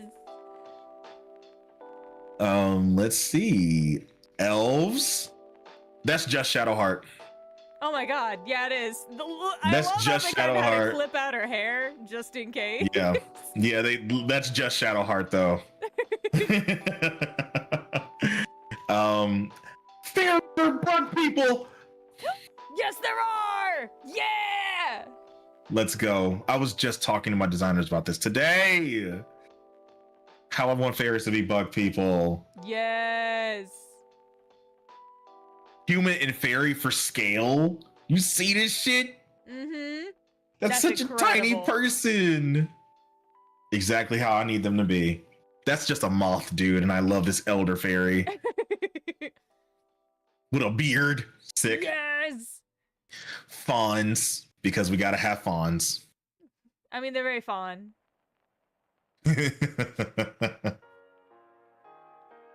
Again, beautiful. Furbolgs, let's go! the real cow looking Furbolgs from Critical Role, seems like. Love it. Love the floppy ears. I thought that said fun girl. It does not. Very close. Somebody's trying to be funny instead of a fun guy. It's a fun girl. Fun grill. They're cute though. They're really cool. Creepy looking. Dang. Sovereign fucking glut. That's who this motherfucker is right there. Somebody really likes Baldur's Gate. The Galapa turtle people. Because Galapagos. Okay. I get it. Giants. Oh, she's hot. Oh, she's pretty. Oh, let me keep scrolling. My good lord. They're goblins. Oh, the goblins are cute. The goblins are cute. halflings, also adorable. Look at the afro on that one. They have big old ears. Humans, meh. All, but they gave us a black one. Love that. Nice. No, he looks really cool though. He looks really cool. Shit. Oh, he's got a prosthetic. Yeah, he does. Dog, the tieflings. The Infernus? Oh, hell yeah. Oh, hell yeah, dude. This one has an afro in their horn. Yay. I love them. Catfolk are on the next page. Yeah. The Qatari. Oh, so they can be super Khajiit. cat-like or not. Mm-hmm. Oh, I am playing a quadrupedal kitten. They can be quadrupeds? No, well, the Khajiit can be, but I don't know if the Qatari can be. Khajiit has wares if you have coin. Exactly. So they can be extremely cat-like or not. Mm-hmm. Neat. They've got Orcs. Their tusks go outward. That's cool. I love that. No, she's pretty too. Let me keep scrolling. They're called ribbits. We have to tell Bacon.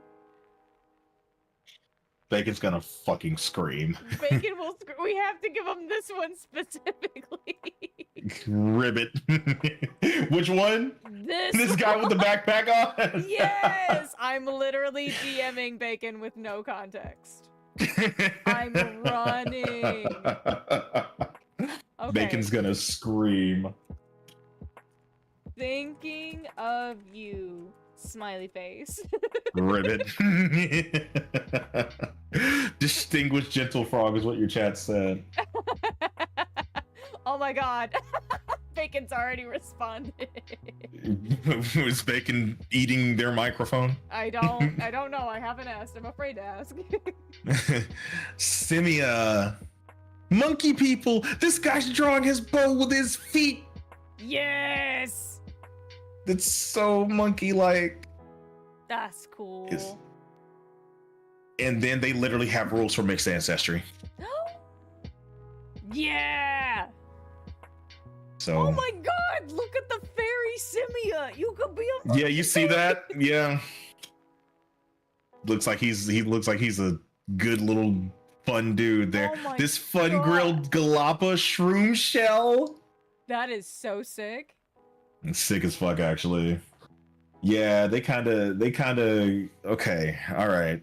I know we're over time, so we're gonna call it here. But sorry we didn't get to make characters, but we went through all the classes.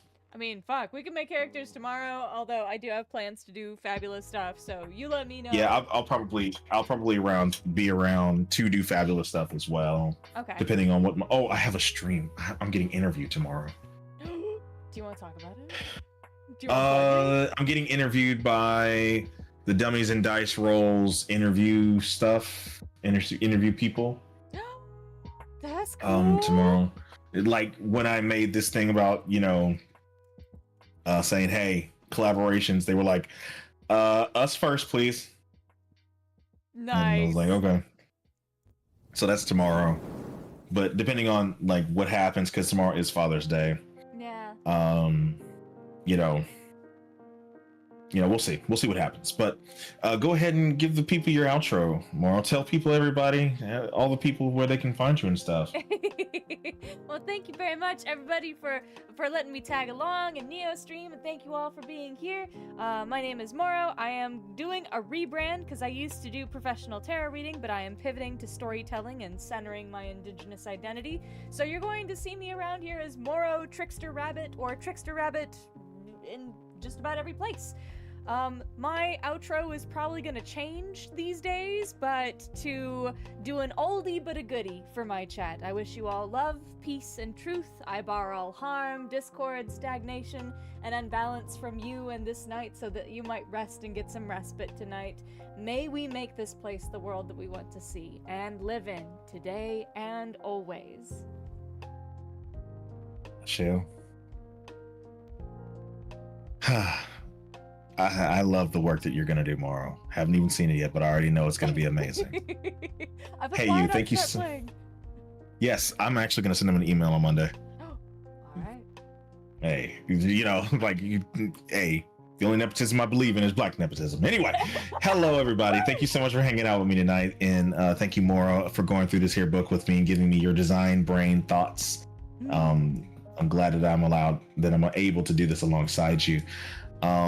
Before I go, I want you to know that you are loved. You are capable and worthy of love unconditionally. Be kind to others, but realize that you first must be kind to yourself. On the Neo Soul God, alongside Trickster